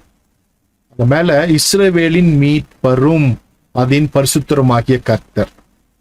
அது எபிரேய மொழியில கிளியரா இருக்கும். தமிழ்ல சரியா டிரான்ஸ்லேட் பண்ணல. யெகோவா கோயல் அப்படின்ற வார்த்தை இருக்கு. யெகோவா கோயல், விடுவிக்கிறவர், லிபரேட் பண்றவர். உங்களுக்கு அவர் யெகோவா கோயல். அப்படியே சொல்லுங்க, யெகோவா கோயல், யெகோவா கோயல், யெகோவா கோயல். அவர் உங்களை விடுவிக்கிறவர், லிபரேட் பண்ணுகிறவர். இந்த நாமத்தை சொல்லி இன்னைக்கு ஜெபம் பண்ணுங்க. யெகோவா கோயல், முதல் நாமத்தை சொல்லி கொடுத்துருக்கேன் இன்னைக்கு. யெகோவா கோயல், அவர் உங்களுடைய மீட்பர், உங்களை லிபரேட் பண்ணுகிறவர். யெகோவா கோயல். எங்கெல்லாம் அடிமைத்தனத்தில் இருக்கிற மாதிரி இருக்கோ, விடுதலையாகாத மாதிரி தெரியுதோ, அப்போ யெகோவா கோயலை சொல்லி நீங்க ஜெபம் பண்ணுங்க. கர்த்தர் உங்களை விடுவித்து ஸ்தானத்தில் நிறுத்துவார் என்பதை மறந்து விடாது. இப்ப 2வது விஷயத்துக்கு நம்ம போக போறோம். ரட்சிப்பு இல்ல 2வது விஷயம். ரட்சிப்புல தப்பிக்க வைத்தல், எஸ்கேப், தப்பிக்க வைத்தல். ஏற்கனவே சொன்ன ஆண்டவர் எகிப்தியர் கைகளிலிருந்து அவர்களை விடுவித்து அவர்களை தப்பிக்க வைத்தார். அவர்களுடைய தலைச்சன் பிள்ளைகள் எல்லாம் அவர்கள் கொன்று கொண்டிருந்தார்கள். அவருடைய எதிர்காலத்தை எல்லாம் அவர்கள் சீரழித்துக் கொண்டிருந்தார்கள். அவைகளிலிருந்து அவர்களை விடுதலையாக்கினார். இங்கே தப்பிக்க வைத்தல் எது இருந்துடலாம் அப்படின்னா, மரணப்பிடி, சாபப்பிடி, தரித்திரப்பிடி, ஐஸ்வர்யப்பிடி, பாவப்பிடி, வியாதிப்பிடி, மனிதப்பிடி, பிசாசுப்பிடி. என் மனதில் தோன்றினவைகளை மாத்திரம் எழுதியிருக்கேன். நிறைய விஷயங்கள் இருக்கு, அவைகளெல்லாம் சொல்வதற்கு நேரம் இல்லை. ஆனா குறைந்த விஷயங்களை உங்களுக்காக நான் போட்டிருக்கேன். மற்ற விஷயங்களை நீங்களே நினைவுபடுத்திக் கொள்ளுங்க. மரணப்பிடியிலிருந்து தப்பிக்க வைப்பார். உங்க சரீரம் பலவீனம் அடைஞ்சிருச்சு, இந்த வியாதி வந்துருச்சு, இதோட முடிவு மரணம் அப்படின்னு இருந்துச்சுன்னா, அப்படிலாம் இல்லை. உங்க ஆயுசு நாட்கள் பூர்ணப்படாம அந்த வியாதி உங்களை மேற்கொள்ளாது, அந்த பலவீனம் உங்களை மேற்கொள்ளாது. எத்தனை பேர் ஆமீன் சொல்றீங்க? அப்படி ஆகட்டும். ஓகே, ஸோ கர்த்தருடைய சன்னிதானத்தில் நான் சொல்லுகிறேன், மரணப்பிடி, கர்த்தர் வைத்திருக்கிற அந்த நோக்கம், அந்த திட்டம், அந்த ஆசீர்வாதம் உங்கள் வாழ்க்கையில் முழுமையாக நடந்து முடிந்தால் மாத்திரமே கர்த்தருடைய சன்னிதானத்தில் நீங்கள் மரணம் அடைவீர்கள். அது வரைக்கும் உயிரோட தான் இருப்பீங்க. எந்த பலவீனமும் எந்த வியாதியும், மரணத்துக்கு ஏதுவான வியாதியா இருந்தாலும் அது உங்களை மேற்கொள்ளாது. அடுத்தது சாபப்பிடி. தொடர்ந்து வருகிற சாபங்கள், முன்னோர்கள் மூலியமாக பாவத்தின் சம்பளம் மரணம். முன்னோர்கள் செய்த பாவங்கள். நம்ம ஏன் ஒழுங்கா இருக்கணும்? நம்ம பிள்ளைங்க நல்லா இருக்கணும்ன்றதுக்காக தான். நம்ம எப்படி வேணா வாழலாம்னா நம்முடைய பிள்ளைகள் மீது சாபத்தை நாம் சம்பாதித்து வைத்து போகிறோம். நாம் ஏன் ஒழுங்கா இருக்கணும்? நாம் பிள்ளைங்க நல்லா இருக்கணும்னா சந்ததிகளை குறித்த அறிவு, அவர்களை குறித்ததான அந்த பாசம், நேசம், அன்பு நமக்கு இருக்க வேண்டும். இன்றைக்கு உலகத்துல தான் வாழ்ந்து தான் மறிக்க விரும்புகிறான். நல்லா வாழ்ந்து நல்லா சாப்பிட்டு நல்லா செத்து போயிடணும். ஏன் எக்கடு கேட்டா என்ன, என் புள்ள இருந்தா என்ன, என் பொண்டாட்டி இருந்தா, யாரை பத்தி கவலை இல்லை. சுயநலமான உலகம். அதனால சாபத்தை சம்பாதித்து வைக்கிறார். ஒருவேளை நம்முடைய முன்னோர்கள் சாபத்தை சம்பாதித்து வைத்திருந்தால் அந்த சாபத்தின் பிடியிலிருந்து கர்த்தர் நம்மளை விடுவிக்கிறவராய் இருக்கிறார், எஸ்கேப் பண்ண வைக்கிறார். அது ஒன்னும் செய்யாது. ரட்சிப்பின் திட்டத்துக்குள்ள வந்துட்டீங்களா, சாபப்படி உங்களை ஒன்னும் செய்யாது. ஒருவேளை யாராவது சொல்லியிருப்பாங்க, சாபம் பிரதர் உங்க வீட்டுல அப்படின்னு சொல்லியிருந்தா இன்னைக்கு சொல்லுங்க, அதெல்லாம் ஒன்னும் பண்ணாத ஆண்டவரே, நீங்க என்ன பண்ணிருக்கீங்க, எஸ்கேப் பண்ணிட்டீங்க. உங்களை அறியாம இருந்ததுன்னா அது என் வாழ்க்கையில அப்படிலாம் வந்து பழிச்சிருக்கோம். இப்போ சும்மா பயத்தை மட்டும் படுத்து என்ன படுத்திருக்காங்க, அந்த பயம்லாம் என்ன ஒன்றும் பண்ணாத ஆண்டவரே அப்படின்னு ஆண்டவர் சொல்லுங்க. சாபம் உங்களை ஒன்றும் பண்ணாது. அடுத்தது தரித்திரப்பிடி. நிறைய பேர் நினைக்கிறாங்க இந்த கிறிஸ்தவத்துக்குள்ள இருக்கிற மிக பிரச்சனையில ஒண்ணு தரித்திரப்பிடி. நிறைய பேர் தரித்திரமா வாழ்றாங்க, அது ஆசீர்வாதம் நினைக்கிறாங்க. அதனால்தான் அவங்க என்னவா இருக்கிறாங்க, கீழா போயிட்டு இருக்கிறாங்க. தரித்திரம் ஆசீர்வாதம் அல்ல, குறைவில்லாத வாழ்க்கை தான் ஆசீர்வாதம். எத்தனை பேருக்கு புரிஞ்சுச்சு? தரித்திரம் ஆசீர்வாதம் அல்ல, குறைவில்லாத வாழ்க்கை. கர்த்தர் குறைவில்லாத வாழ்க்கையை நமக்கு வாக்களித்திருக்கிறார். எனவே தரித்திர பிடியிலிருந்து விடுதலையை கர்த்தர் தந்திருக்கிறார். அதே போல ஐஸ்வர்ய பிடி. நிறைய பேத்துக்கு பிரச்சனையே ரட்சிக்கப்படாமல் போனதுக்கு காரணமே ஐஸ்வர்யம் தான். அவர்கள் கண்கள் மறைக்கப்பட்டிருக்கிறது. ஐஸ்வர்யத்தினாலே சிலர் மயக்கம் அடைந்திருக்கிறார்கள். அவர்கள் ரட்சிப்பிற்குள்ளாக வருவதற்கு அவங்க ஐஸ்வர்யமே தடையா இருக்கிறது. எப்படி தரித்திரம் தடையா இருக்கிறது, அதே போல ஐஸ்வர்யம் தடையா இருக்கு. இந்த பிடியிலிருந்து விடுவிக்கப்பட வேண்டும். ஒருவேளை உங்ககிட்ட ஏதாச்சும் ஒண்ணு இருந்துச்சுன்னா அது மேல மேன்மை பாராட்டினீங்கன்னா அது உங்க ரட்சிப்பை விட, நித்திய ஜீவனை விட பெருசா தெரிஞ்சிச்சுன்னா அது தவறு. அதை விட்டு விடுவதற்கு கர்த்தர் உதவி செய்வாராக. அது போல பாவப்பிடி, தொடர்ந்து விழுகிறதான பாவப்பிடி, நாம் செய்ததான பாவப்பிடி, அதிலிருந்து கர்த்தர் விடுதலை ஆக்கியிருக்கார். வியாதி பிடி, ஏற்கனவே சொன்னோம். வியாதி நம்மள என்ன பண்றதுன்னா குறைத்து வைத்துக் கொள்ளுதல். அதாவது நம்முடைய செயல்களை குறைத்தல், நம்மளை பலவீனப்படுத்துதல், செய்ய வேண்டியதை செய்ய விடாமல் தடுத்தல். மரணம் ஒரு பக்கம் உயிரை எடுத்துரும், வியாதின்றது நம்மளை பலவீனப்படுத்தி டிசேபிலிட்டியை கொண்டு வந்து செய்ய வேண்டியவைகளை செய்ய விடாமல் தடுத்து விடும். உதாரணத்துக்கு ஒரு சுகர் வந்துருச்சுன்னு வச்சுக்கோங்களேன். சுகர் வர்றதுக்கு முன்னாடி இருந்த வேலைகளெல்லாம் அதுக்கப்புறம் செய்யவே முடியாது. தன்னை கவனிப்பதற்கே நேரம் பத்தாது. ஆண்டு சொல்லுங்க, இந்த சுகர் என்ன ஒண்ணுமே பண்ணாது ஆண்டவரே, நீங்க என் கூட இருக்கீங்க, இந்த வியாதி என்ன ஒன்றும் பண்ணாது. ரொட்டீனா நான் பாட்டுக்கு என் வேலை செஞ்சுட்டு இருக்கேன், என் ஜீவன் உங்க கையில தான் இருக்கு, அவரே உனக்கு ஜீவனும் தீர்க்காயுசுமானவர் பாகம் 33 சொல்லியிருக்கு. அதனால அவர் தான் ஜீவன், அவர் தான் தீர்க்காயுசானவர். இந்த வியாதி பலவீனப்படுத்தாது. அப்படி பலவீனப்படுத்தி கொண்டிருப்பதை போல தெரிஞ்ச ஆண்டுகிட்ட சொல்லுங்க, இந்த வியாதி பிடி என்னை பலவீனப்படுத்தக்கூடாது ஆண்டவரே. அடுத்தது மனித பிடி. முக்கியமான விஷயம் இதுதான். இன்னைக்கு நிறைய பேர் மனித பிடியில சிக்கி இருக்கிறாங்க. இதுல இருந்து எஸ்கேப் ஆகணும். அதே போல பிசாசு பிடி. பிசாசு பிடித்து ஏதோ விதங்களில் கட்டி வைக்க நினைக்கிறான், அதிலிருந்து விடுதலையாகும். இப்படி நிறைய விஷயங்கள் உங்களுக்கு நினைவு வந்தா கர்த்தர் எல்லாவற்றிலும் எஸ்கேப் பண்ணுவதற்காக, தப்பிக்க வைப்பதற்காகத்தான் ரட்சிப்பின் திட்டத்தை கொண்டு வந்து அவர் ரட்சகராக நமக்கு விளங்கி கொண்டிருக்கிறார். அந்த ரட்சகர் நம்மை தப்பிக்க வைக்கிறவர். இவைகள் ஒன்றும் உங்களை சேதப்படுத்தாது. 96 சங்கீதம் வாசிக்கிறோம் இல்லையா? சரி, அது போல ஒன்றும் சேதப்படுத்தாது. உங்க வாழ்க்கையில ஒண்ணுமே ஆகாது. சுற்றியாலஜியினுடைய முக்கியத்துவம் அதுதான். சுற்றியாலஜியினுடைய முக்கியத்துவம் அதுதான். மனதில் வைத்துக் கொள்ளுங்க.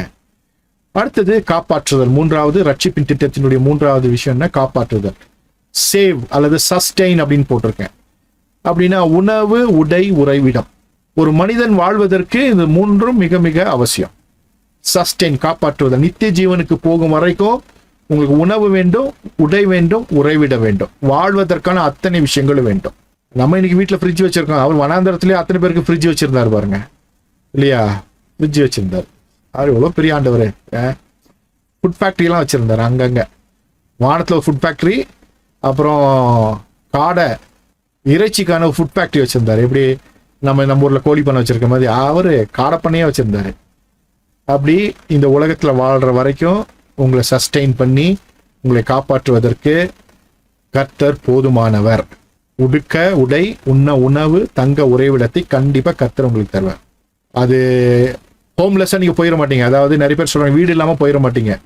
சரியா? வீடுனா அது சொந்த வீடாகவும் இருக்கலாம், இல்லை அது வாடகை வீடாகவும் இருக்கலாம். அப்படின்னா இந்த உலகத்தில் சொல்லுவாங்க ஒரு பொருள் நமக்கு அசட்டா லயபிலிட்டியா அப்படின்னு சொல்லுவாங்க. ஒரு பொருளை ஒரு வேளை நம்ம வீடை வச்சிருந்தோம்னா அந்த வீட்டுக்கு நம்ம செலவு பண்ணிட்டே இருந்தோம்னா அது அசட் இல்லை, அது லயபிலிட்டி. அதுக்கு செலவு பண்ணிட்டே இருக்கோம். அதே ஒரு வீட்டில் இன்னொரு வீடை கட்டி வச்சிருந்த, 2 வீடு கட்டி வச்சிருந்து ஒரு வீடை வாடகைக்கு விட்டுட்டு ஒரு வீட்டில் நம்பர் தான் வச்சுக்கோங்களேன், அது அசட். ஏன்னா அந்த வீட்டை மெயின்டைன் பண்ணுவதற்கான காசு அந்த வீடை கொடுத்துருது. சரியா?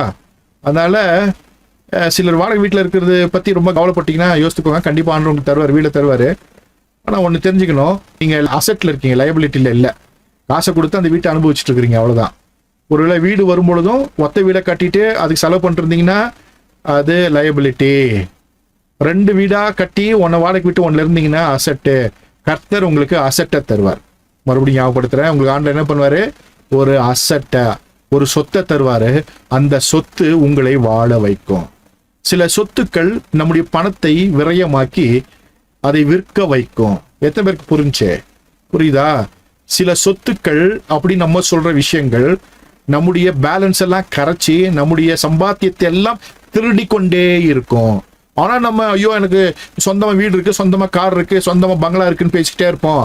ஆனா அதை மெயின்டைன் பண்றதுக்கான பணத்திற்காக நாம் திண்டாடுகிற திண்டாட்டம் இருக்கிறதே, படுகிற பாடு இருக்கிறதே, வாழ்க்கை அதற்காகவே செலவாகிவிடும். ஆனா ஆண்டவர் கொடுத்தாருன்னா அவர் சரியா கொடுப்பாரு, உங்கள் தேவைகள் எல்லாம் சரியாய் சந்திப்பார். அப்போ உங்களுக்கு 3 விஷயங்கள் ரொம்ப ரொம்ப முக்கியம். உணவு, உடை, உறைவிடம். உங்க தலை மேல நல்ல ஒரு ரூஃப் இருக்கணும், நல்ல சந்தோஷமா இருக்கணும், நல்ல உடை உடுத்த வேண்டும், நல்ல உணவு சாப்பிட வேண்டும். இதுல எந்த குறையும் உங்களுக்கு வராது. ரட்சிப்பியல்ல இருக்கக்கூடிய பேசிக்கான அடிப்படை விஷயங்கள். எத்தனை பேர் நம்புறீங்க? இது வரைக்கும் அப்படிதான் நடத்திருக்காரு நம்புறேன். எவனாச்சும் நடுவில் வந்து புருடா விட்டு உங்களை ஏமாத்தி இருந்தானா முதல்ல அவனை தூக்கி வீசுங்க. சரியா? அதாவது நான் ஏற்கனவே சொன்னேன் இல்லையா, இந்த தரித்திர சுவிசேஷத்தை சொல்லியிருப்பான், இல்லைன்னா ஆடம்பர சுவிசேஷத்தை சொல்லியிருப்பான், இல்ல எஸ்கட்டாலஜி இந்தா வராரு அந்த வராருன்னு சொல்லி ஏமாத்திருப்பான். இந்த 3 பேரையும் நம்பாதீங்க. சரியா? சொட்டிரியாலஜில அடிப்படையா ஆண்டவர் என்ன வச்சிருக்காரு? ரட்சிப்பியல்ல உணவு, உடை, உறைவிடத்தை வைத்திருக்கிறார். உங்கள் கையின் பிரயாசத்தை கர்த்தர் ஆசீர்வதிப்பார். அதன் மூலமாக நீங்கள் சாப்பிட்டு திருப்தி அடைந்து மற்றவர்களுக்கு கொடுத்து ஊழியங்களையும் தாங்கி சுகமாய், பலனாய், ஜீவனாய் கர்த்தர் வருவரைக்கும் அல்லது நம்முடைய ஆயுசு நாட்கள் முடியும் வரைக்கும் நம்மை நடத்துவார். மறந்து விடக்கூடாது. சரியா? அதனால ரட்சிப்பியல்ல ஒன்று என்னன்னா சஸ்டெயின், சேவ், காப்பாற்றுதல். சஸ்டெயின் என்ற அந்த வார்த்தையை ஞாபகத்தில் வைத்துக் கொள்ளுங்க. சரி, இது 3 விஷயங்களை நம்ம பார்த்தோம். அப்போ ரட்சிப்பியல்ல 3 முக்கியமான விஷயங்கள் பார்த்தோம். சரியா? இந்த 3வது விஷயம் என்ன? காப்பாற்றுதல். 2வது விடுவித்தல். முதல்ல லிபரேட் பண்றது இல்லையா? சரி, அந்த லிபரேஷன் என்னன்னு பார்த்தோம். அதே போல பிடியிலிருந்து என்னென்ன பிடியிலிருந்து விடுவிக்கணும்ன்றத நம்ம பார்த்தோம். அடுத்தது காப்பாற்று. அந்த 3 விஷயங்கள் ரட்சிப்பு செய்யும். அடுத்தது இந்த ரட்சிப்பியல் அப்படின்னும் பொழுது நம்ம பார்த்தோம் சங்கீதம் 3:8 ரட்சிப்பு கர்த்தருடையது அப்படின்னு இருக்கு. தேவனுடைய ஆசீர்வாதம் உடைய ஜனத்தின் மேல் இருப்பதாக. ரட்சிப்பு வந்துச்சுன்னா ஆசீர்வாதம் வந்துரும்னு அர்த்தம். சங்கீதம் 3:8 வாசிக்கிறோம். ரட்சிப்பு கர்த்தருடையது. யெகோவா ஹா யெஷுவா அப்படின்ற வார்த்தை இங்கே பயன்படுத்தப்பட்டிருக்கு. யெஷுவா கர்த்தருடைய ரட்சிப்பு.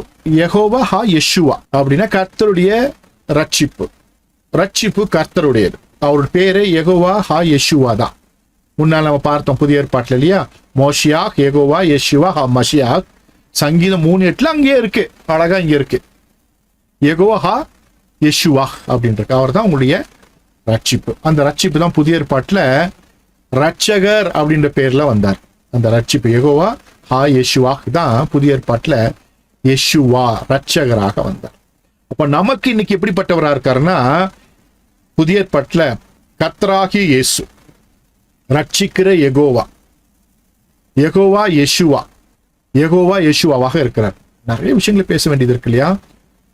எவ்வளவுதான் பேசி முடிக்கிறதுன்னு எனக்கு புரியுறது இல்லை சில வேளையில. உங்களுக்கு எந்த அளவுக்கு நான் புரிய வைக்கிறேன்னு தெரியல. ஆனா பரிசுத்த ஆவியானவர் நமக்கு புரிய வைக்கிறவர். இருந்தாலும் நான் சொல்றேன், கர்த்தராகி இயேசு, யெகோவா யெஷுவா, ரட்சிக்கிற யெகோவா. கர்த்தராகி இயேசுன்னும் பொழுது ரட்சிக்கிற யெகோவா அப்படின்னு ஞாபகம் வைத்துக்கணும். அவர் தான் நம்ம ரட்சிக்கிறவர். அவர் பேரே யெஷுவா. 4 எழுத்து வார்த்தைகள் பயன்படுத்தப்பட்டிருக்கிறது. சரியா? யெஷுவா. யெகோவாக்கு 4 வார்த்தை, யெஷுவாக்கும் 4 வார்த்தை. ரைட். அப்போ இயேசு கிறிஸ்து. இப்ப என்ன முன்னால பார்த்தோம்னா, கர்த்தராகி இயேசு, யெகோவா யெஷுவா பார்த்தோம். இது வரைக்கும் ரட்சிப்புன்னா என்னன்னு பார்த்தோம். அதுல 3 காரியங்களை நம்ம பார்த்தோம். எவ்விதமாக ரட்சிப்பின் திட்டம் செயல்படுகிறது என்பதை பார்த்தோம். ஆண்டவர் செய்து முடித்திருக்கிற அந்த ரட்சிப்பின் திட்டத்தை குறித்து நாம் பார்த்தோம். இதுதான் finished work of Christன்னு சொல்லுவோம். இயேசு ஏற்கனவே எல்லாவற்றையும் செய்து முடித்து விட்டார். அப்போ உங்களை என்ன பண்ணிட்டாரு? லிபரேட் பண்ணிட்டாரு. உங்களை என்ன பண்றாரு? விடுவிச்சிட்டாரு. அடுத்தது உங்களை மெயின்டைன் பண்றாரு. எல்லாம் அவர் பண்ணிட்டு தான் இருக்காரு. நாம் புரிந்து கொள்ள வேண்டும். சரியா? இப்போ அடுத்தது என்ன பார்க்கணும்னா, இன்னொரு வார்த்தை இருக்கு. அதை பார்த்து நம்ம முடிக்க போறோம். இயேசு கிறிஸ்து. எங்க பார்த்தாலும் வாசிப்போம் இயேசு கிறிஸ்து, இயேசு கிறிஸ்துன்னு சொல்லுவாங்க. ஏன் இயேசு கிறிஸ்துன்னு சொல்றோம்னு நமக்கு தெரியாது. யெஷுவா மஷியாக் அப்படின்னு ஹீப்ரூல இருக்கு. ரட்சித்து அபிஷேகிக்கிறவர். இயேசு இயேசுனா என்ன தெரியல யாருக்குமே. அதுக்குள்ள இருக்க மீனிங் என்னன்னு தெரியல. இன்னைக்கு தெரிஞ்சுக்கிட்டீங்க. கிறிஸ்து கிறிஸ்துன்றாங்களா அப்படின்னா என்ன? எல்லாம் சொல்லி தருவாங்க. என்ன சொல்லி தருவாங்க? அது சரியான விஷயம் தான். அவர் 3 விதமான அபிஷேகத்தை உடையவர். நாமளும் சொல்லி கொடுத்தோம். அதை தாண்டி அவர் யாருன்னா, எதற்காக அவர் மாஷியாக இருக்கிறார்? அவர் ஏன் மேசியாவா இருக்கிறார்? அவர் ஏன் கிறிஸ்துவா இருக்கிறார்னா, அவர் நம்மை அபிஷேகிக்கிறவர், ரட்சித்து அபிஷேகிக்கிறவர். ரட்சிப்பு மாத்திரமல்ல, ரட்சித்த பின்பு அபிஷேகிக்க வேண்டும். அந்த திட்டத்தை நம்ம தெரிஞ்சுக்கணும். ரட்சிப்பு மாத்திரமல்ல, ரட்சிப்புக்கு பின்பு இருக்கிற அபிஷேகம் என்பது ரொம்ப ரொம்ப முக்கியம். நம்முடைய ரட்சிப்பை காப்பாற்றிக் கொள்ள வேண்டும் என்றால், அதை தக்க வைத்துக் கொள்ளணும்னா அபிஷேகம் தேவை. உங்களுக்காக இங்க போட்டிருக்கேன். ரட்சிப்பை தக்க வைத்துக் கொள்ள அபிஷேகம் தேவை. ரட்சிப்பு 3 படிகள். அந்த 3 படிகளை நாம் தக்க வைத்துக் கொள்ள அபிஷேகம் தேவை. இந்த அபிஷேகத்திற்கு பேர் என்ன? மாஷாக். எபிரேய மொழியில மாஷாக் என்ற பதம் பயன்படுத்தப்பட்டிருக்கு. மேசியா அப்படின்னு பார்த்தோம், மஷியாக்குன்னு பார்த்தோம், கிறிஸ்துன்னு பார்த்தோம், அபிஷேகம் பண்ணப்பட்டவர்னு பார்த்தோம். ஏன் அவருக்கு அந்த பேரு அப்படின்னா, அவர் அபிஷேகிக்கிறவர். One who anointing us. நம்மை அபிஷேகிக்கிறவர் கர்த்தர். அந்த அபிஷேகம் என்ற வார்த்தைக்கு மாஷாக் அப்படின்ற வார்த்தை இங்கே பயன்படுத்தப்பட்டிருக்கு. மாஷாக்னா அபிஷேகம் அர்த்தம். அதுல இருந்து வருகிற வார்த்தை தான் மாஷியாக் அல்லது மேசியா அப்படின்ற வார்த்தை. இத புரிய வைக்கும்படியாக 2 வேத வசனத்தை எடுத்து 2 டிஃபரெண்ட் கேரக்டரை எடுத்து சீக்கிரமா சொல்லித்தர விரும்புகிறேன். 1 சாமுவேல் 10ஆம் அதிகாரம் 1வது வசனம். அப்பொழுது சாமுவேல் தைலக்குப்பி எடுத்து அவன், அதாவது சவுல் மேல தலையில் மேல் வார்த்து அவனை முத்தம் செய்து, கர்த்தர் உன்னை தம்முடைய சுதந்திரத்து மேல் தலைவனாக அபிஷேகம் பண்ணினார் அல்லவா அப்படின்னு இங்க போட்டிருக்கு. இந்த அபிஷேகம்னா என்னன்னு பார்க்க போறோம். மாஷாக் அப்படின்னு நான் சொன்னேன். ஏன் மாஷாக்? இங்க பழைய ஏற்பாட்டுல முதல் ராஜா யாருக்குன்னா இஸ்ரவேலர்களுக்கு. யாருன்னா சவுல். சாமுவேல் தீர்க்கதரிசி அவனை அபிஷேகம் பண்ணுகிறான். என்ன? சாமுவேல் தீர்க்கதரிசிக்கு ஆண்டவர் சொல்றாரு, சமஸ்த இஸ்ரவேலர்ல இப்படி ஒருத்தர் இருக்கிறான், அவன் எல்லாரை காட்டிலும் உயரமானவன், சௌந்தரியம் உள்ளவன், அவனை ராஜாவ நீ அபிஷேகம் பண்ணினாரு. இப்போ அவனை கூப்பிட்டுட்டு வந்து அபிஷேகம் பண்றான். அந்த இடத்துல மாஷாக்ன்ற வார்த்தை பயன்படுத்தப்பட்டிருக்கு. இப்போ சவுல அபிஷேகம் பண்ணியாச்சு. என்னவா பண்ணியாச்சுன்னா ராஜாவா அபிஷேகம் பண்ணியாச்சு. அப்படின்னா என்ன அர்த்தம்னா, ஒருவனை ஒரு தனிப்பட்ட விஷயத்திற்காக பிரித்தெடுத்தல் தான் என்னன்னா அபிஷேகம். ஒருவரை ஒரு நோக்கத்திற்காக பிரித்தெடுத்தல், ஒரு நோக்கத்திற்காக அவரை தயார் செய்தல், ஒரு நோக்கத்திற்கென்று தெரிவு செய்தல் தான் என்னன்னா அபிஷேகம். மாஷியாக் அப்படின்னு சொல்ல, மாஷாக் அப்படின்னு சொன்னோம் இல்லையா? மாஷியாக்னா மேசியா, மாஷானா அபிஷேகம், மாஷாக். அப்போ இங்க சவுல ராஜாவாக தேர்ந்தெடுத்து அபிஷேகம் பண்ணியிருக்காங்க. அப்படின்னா ராஜாவாக இருப்பதற்காக அபிஷேகம் பண்ணியிருக்கிறாங்க. இதை புரிஞ்சுக்கிறதுக்கு இன்னொரு வசனத்தை வாசிட்டு நான் சொல்லி தரப்பேன். 1 சாமுவேல் 6:13. அப்பொழுது சாமுவேல் தைல கொம்பை எடுத்து அவன் சகோதர நடுவிலே அபிஷேகம் பண்ணினான். அந்த நாள் முதற்கொண்டு கர்த்தருடைய ஆவியானவர் தாவீதின் மேல் வந்து இறங்கியிருந்தார். சாமுவேல் இருந்து ராமாவுக்கு போய்விட்டார். இங்க செகண்ட் ராஜா, இரண்டாவது ராஜாவான தாவீதை அபிஷேகம் பண்ணுகிற காரியத்தை வாசிக்கிறோம்.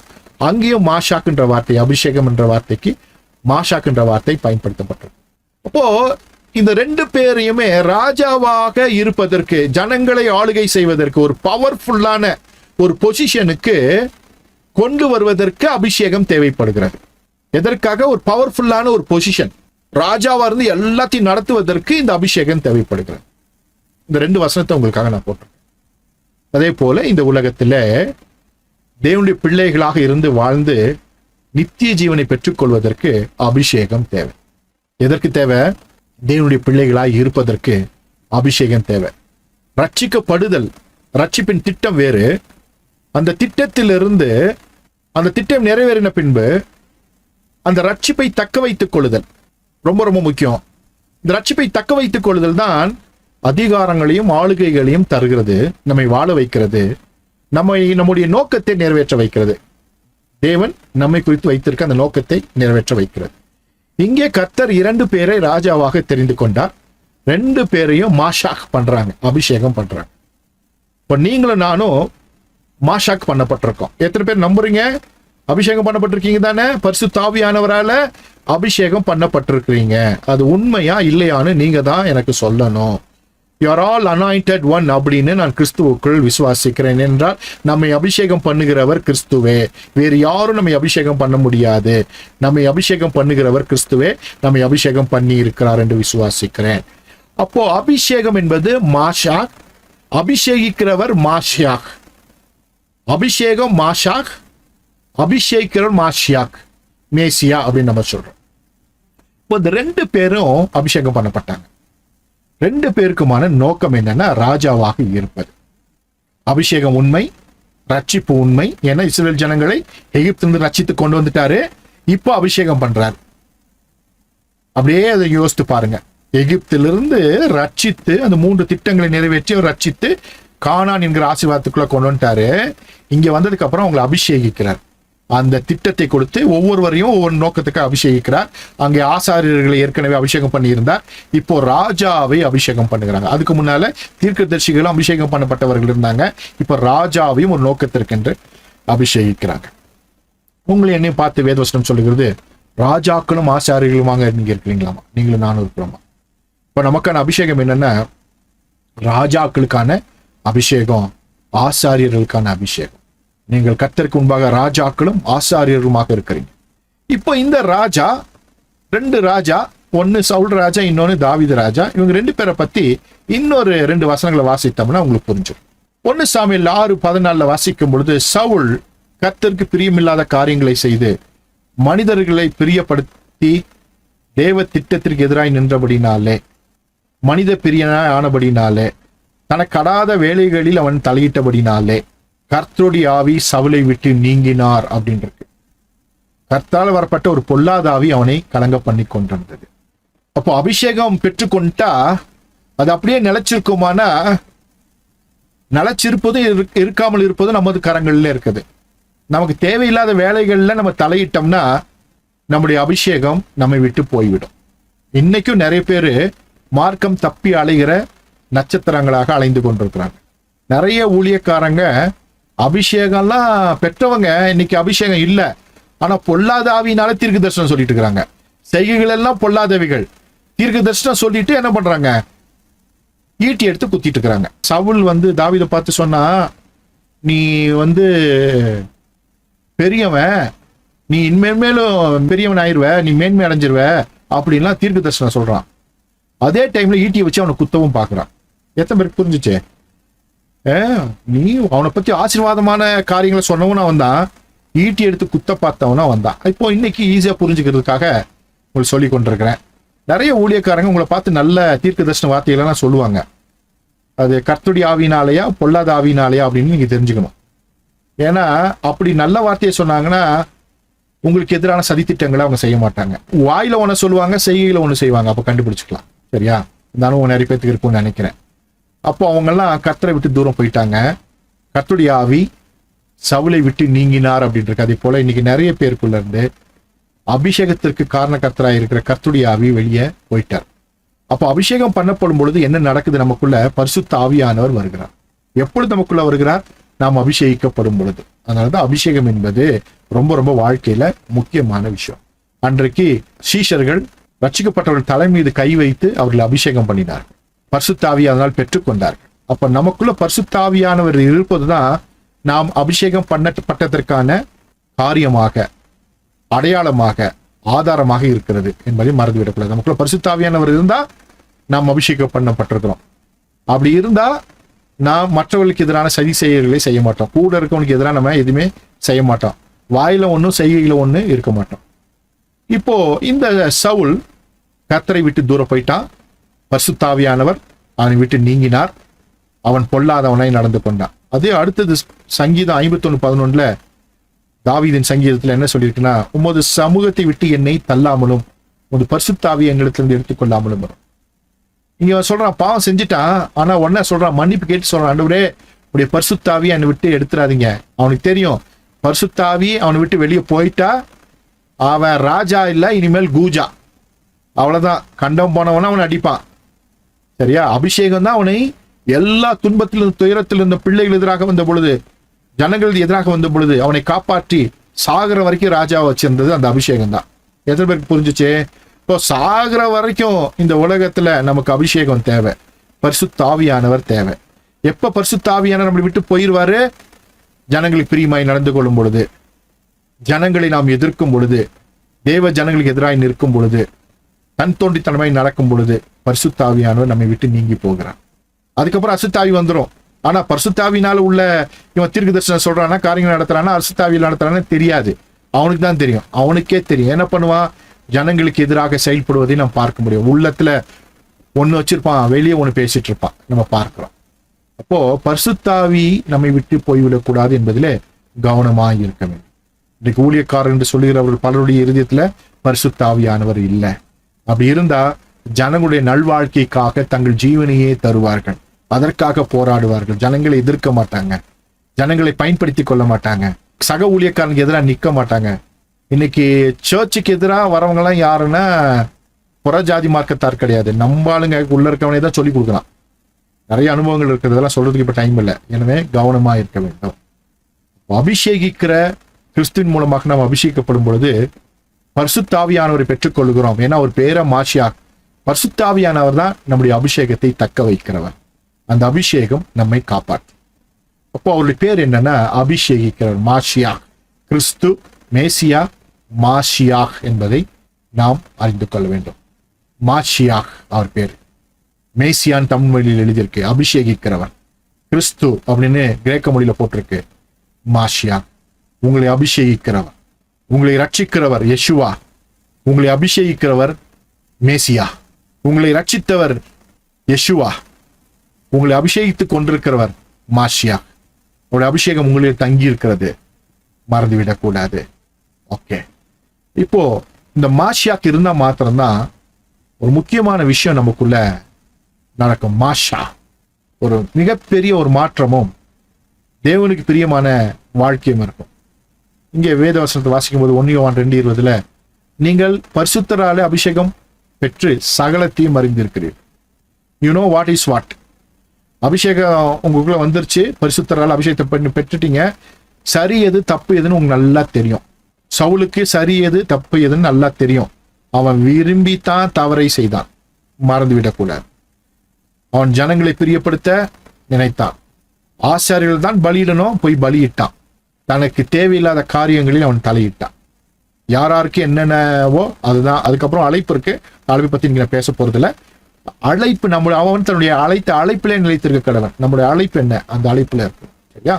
ஓகே, அடுத்தது 1 யோவான் 2:27 வாசிக்கிறோம். நீங்கள் அவராலே பெற்ற அபிஷேகம் உங்களில் நிலைத்திருக்கிறது, ஒருவரும் உங்களுக்கு போதிக்க வேண்டியதில்லை. அந்த அபிஷேகம் சகலத்தையும் குறித்து உங்களுக்கு போதிக்கிறது. அது சத்தியமாய் இருக்கிறது, பொய்யல்ல. அது உங்களுக்கு போதித்தபடியே அவரில் நிலைத்திருப்பீர்களாக. இந்த வசனத்தை இன்னைக்கு நிறைய பேர் தப்பா புரிஞ்சுட்டு, நான் பைபிள் மட்டும் படிப்பேன், இல்ல பைபிளும் படிக்க மாட்டேன், யாருடைய செய்தியும் கேட்க மாட்டேன், எங்கேயும் போக மாட்டேன், நான் ஜோபிச்சுட்டே இருப்பேன், அவன் எல்லாத்தையும் எனக்கு சொல்லி கொடுத்துருவாரு, தன்னைத்தானே ஏமாத்திட்டு இருக்கிறாங்க. அப்படி இல்லை. எல்லாத்தையும் கேட்கணும், எல்லாத்தையும் படிக்கணும். உங்களுக்குள்ள இருக்கிற பரிசுத்த ஆவியானவர் உங்களை சரியாய் புரிய வைத்து நடத்துவார். இது தப்பு, இதை செய்யாத, இது சரி, இதை செய்யன்னு நம்மை உணர்த்துவார். அதுதான் இங்க வேதவசனம் சொல்லுகிறது.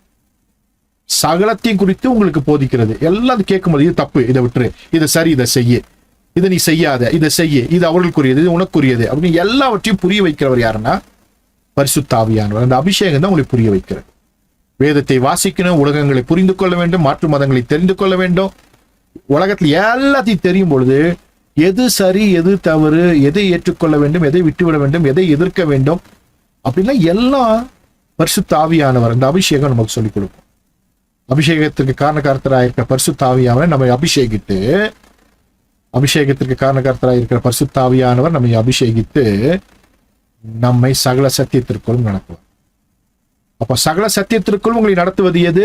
கர்த்தருடைய அபிஷேகம். அதற்கு காரணகர்த்தர் யாரு? பரிசுத்த ஆவியானவர். நமக்குள்ள பரிசுத்த ஆவியானவர் இருக்கிறாரு. Let him anoint us. அவர் நம்மை அபிஷேகிப்பதற்கு இடம் கொடுக்க வேண்டும்.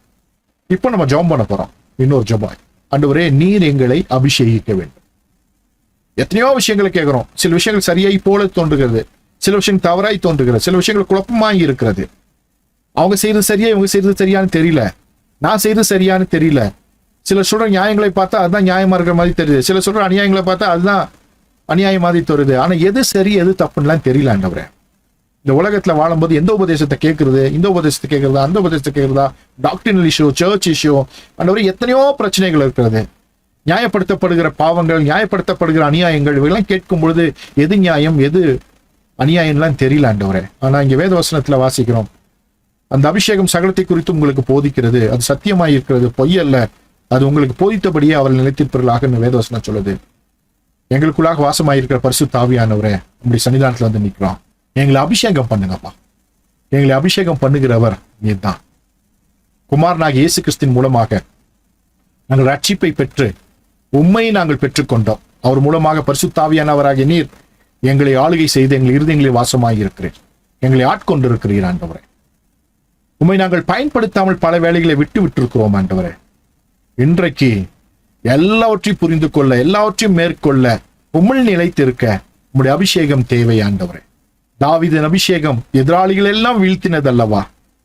அதே போல உம்முடைய அபிஷேகம் ஆண்டவரே எங்கள் எதிராளிகள் எல்லாம் மேற்கொள்வதற்கு, ஆண்டவரே ஜனங்கள் எல்லாம் காப்பாற்றுவதற்கு, ரட்சிப்பின் பாதையில் நடத்துவதற்கு, எங்கள் வாழ்க்கையும் காப்பாற்றிக் கொள்வதற்கு, நாங்கள் வாழ்வதற்கு உம்முடைய அபிஷேகம் தேவை ஆண்டவரே.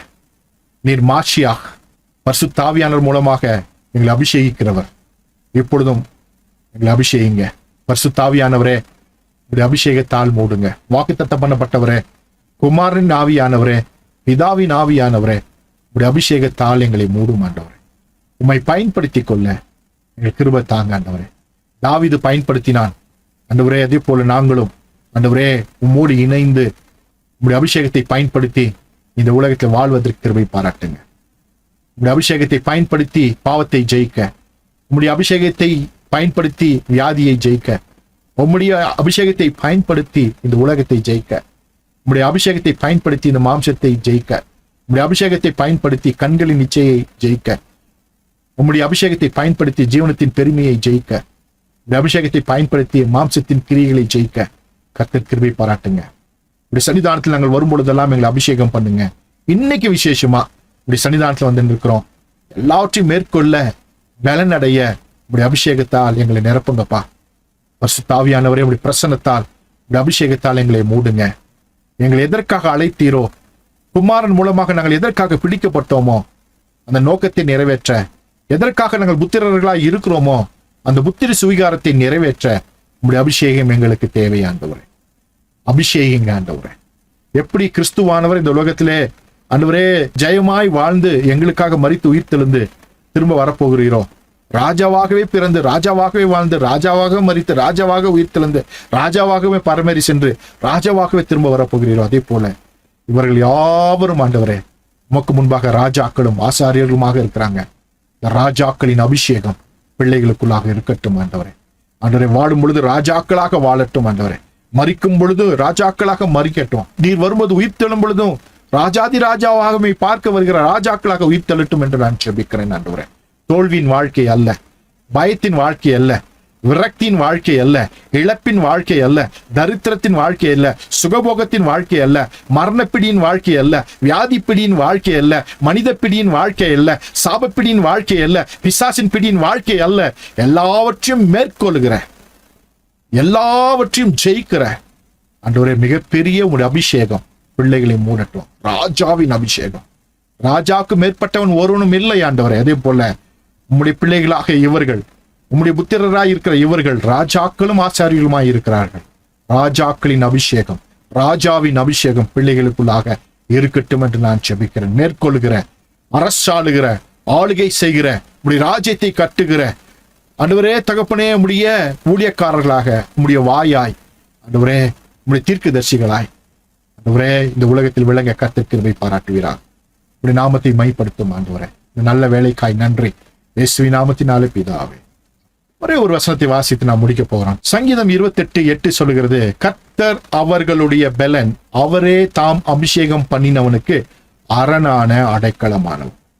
யாரு மேல கர்த்தருடைய அபிஷேகம் இருக்கோ அவங்களுக்கு அவர் யெகோவா அரணான அடைக்கலமானவர். இந்த அபிஷேகத்துக்கு எதிராக தான் இன்னைக்கு பிசாசு மிகப்பெரிய அளவுல கிறிஸ்தவத்திற்குள்ளாக அவன் சதி செய்து ஜனங்களை மேற்கொண்டு வருவதை நாம் பார்க்கிறோம். இன்னைக்கு அபிஷேகம்னா என்ன ஒரு கேள்விக்குறி. அதெல்லாம் சும்மா பொய். பரிசுத்தாவியான குறித்து தவறான எண்ணங்கள். அபிஷேகம்னா பொய்ன்னு சொல்லுகிற ஒரு கூட்டம், பரிசுத்தாவியான குறித்த தவறான எண்ணங்களுடைய ஒரு கூட்டம், அந்நிய பாஷை குறித்த விகற்பமான வார்த்தைகளை பேசுகிற, அஸ்டை பண்ணுகிற, பகடி பண்ணுகிற ஒரு கூட்டம். பரிசுத்தாவியானவரை இல்லைன்னு சொல்ற ஒரு கூட்டம் இருக்கு, அந்நிய பாஷை இல்லைன்ற கூட்டம் இருக்கு, அந்நிய பாஷையை கேவலமாக பேசுகிற ஒரு கூட்டம் இருக்கு, ரட்சிப்பை கேவலப்படுத்துகிற கூட்டம் இருக்கிறது. இப்படி கிறிஸ்தவத்திற்குள்ளாக பலவிதமான சாத்தானினுடைய திட்டங்களுக்கு அடிமையாய் போன கூட்டங்கள் இருக்கிறது. நான் சொல்லுவதெல்லாம் ஊழியக்காரர்களை சொல்லிக் கொண்டிருக்கிறேன். கவனமா இருங்க. அபிஷேகத்துக்கு எதிராக ஒருத்தன் பேசினானா, பரிசுத்தாவியானவருக்கு விரோதமா பேசினானா, கிறிஸ்துவனுடைய ரட்சிப்பின் திட்டத்துக்கு எதிராக பேசினானா, அவனுக்கு எதிராக நீங்க நிக்கணும். ஆவிக்குரிய உலகத்தில் நிக்கணும். ஒரு மனுஷனுக்கு எதிராக நிக்க கூடாது. ஆவிக்குரிய உலகத்துல நின்று அந்த செய்திகளை ஒன்று உங்கள் மனதில் வாங்கிக் கொள்ளக்கூடாது. அவர் ரட்சித்து அபிஷேகிக்கிற யெகோவா, அவர் ரட்சித்து அபிஷேகிக்கிற யெகோவா, ரட்சித்து அபிஷேகிக்கிற யெகோவா. இதற்கு எதிரான எந்த சத்தியமாக இருந்தாலும், சத்தியத்தை போல ஒன்றை சொன்னாலும், அந்த சத்தியங்கள் எல்லாம் தேவனிடத்திலிருந்து வந்ததல்ல, பிசாசினால் உண்டானதான போலியான சத்தியங்கள். எனவே அபிஷேகம் ரொம்ப ரொம்ப முக்கியம். பரிசுத்தாவியோட நிறைவு ரொம்ப ரொம்ப முக்கியம். கர்த்தர் உங்களை நன்றாய் நடத்துவார். இந்த செய்தியெல்லாம் கேட்கணும்னா விசேஷமா பயங்கரமான உங்களுக்கு கிரேஸ் வேணும். கர்த்தர் அந்த கிருபை உங்களுக்கு கொடுத்திருக்கிறாரு. ஸோ கர்த்தர் உங்களோடு இருக்கிறார், உங்களை ஆசீர்வதித்து உயர்த்துவார். மறுபடியும் ஏற்கனவே சொன்னதான, போன முறை சொன்னதான வாசகத்தை உங்களுக்காக போடுறேன். தீத்து 1:2. ரட்சகராய் இருக்கிற கர்த்தராகிய இயேசு கிறிஸ்து, குரியோ இசோ கிறிஸ்தோ தோ சுட்டிரியோஸ் மோஷியா யெகோவா யெஷுவா ஹாம் மாஷியா, உங்களை அபிஷேகித்து நடத்துகிற யெகோவா, உங்களை ரட்சித்து அபிஷேகித்து நடத்துகிற யெகோவா, உங்களை ரட்சித்து அபிஷேகித்து நடத்துகிற யெகோவா. இந்த நாமத்தை பயன்படுத்திக் கொள்ளுங்கள். ரட்சிப்பின் திட்டத்துல இந்த நாமமே இல்லாமல் வேறொரு நாமம் இல்லை. தீத்து 1:2 கொடுக்கப்பட்டிருக்கிறதான மோஷியா யெகோவா யெஷுவா மஷியாக் என்ற நாமத்தினாலே ஜெயித்து இந்த உலகத்திலே ஜெயம் பெற்று வாழ்வதற்கு கர்த்தர் உங்களுக்கு உதவி செய்வாராக. கேட்ட அத்தனை சத்தியங்களையும் கர்த்தர் உங்களுக்கு புரிய வைப்பாராக. என்னால் முடிந்த அளவிற்கு உங்களுக்கு சொல்லிக் கொடுத்திருக்கிறேன். மற்ற காரியங்களை பரிசுத்தாவியானவர் உங்களுக்கு விளக்கி காண்பித்து உங்களை அபிஷேகித்து இந்த உலகத்திலே ஜெய வாழ்க்கையை வாழ வைப்பாராக. கர்த்தராக இயேசு கிறிஸ்துவின் கிருபையும் தேவனுடைய அன்பும் பரிசுத்தாவினுடைய ஐக்கியமும் உங்கள் அனைவரும் கூட இருப்பதாக. ஆமேன், ஆமேன், ஆமேன். God bless you all. Thank you so much.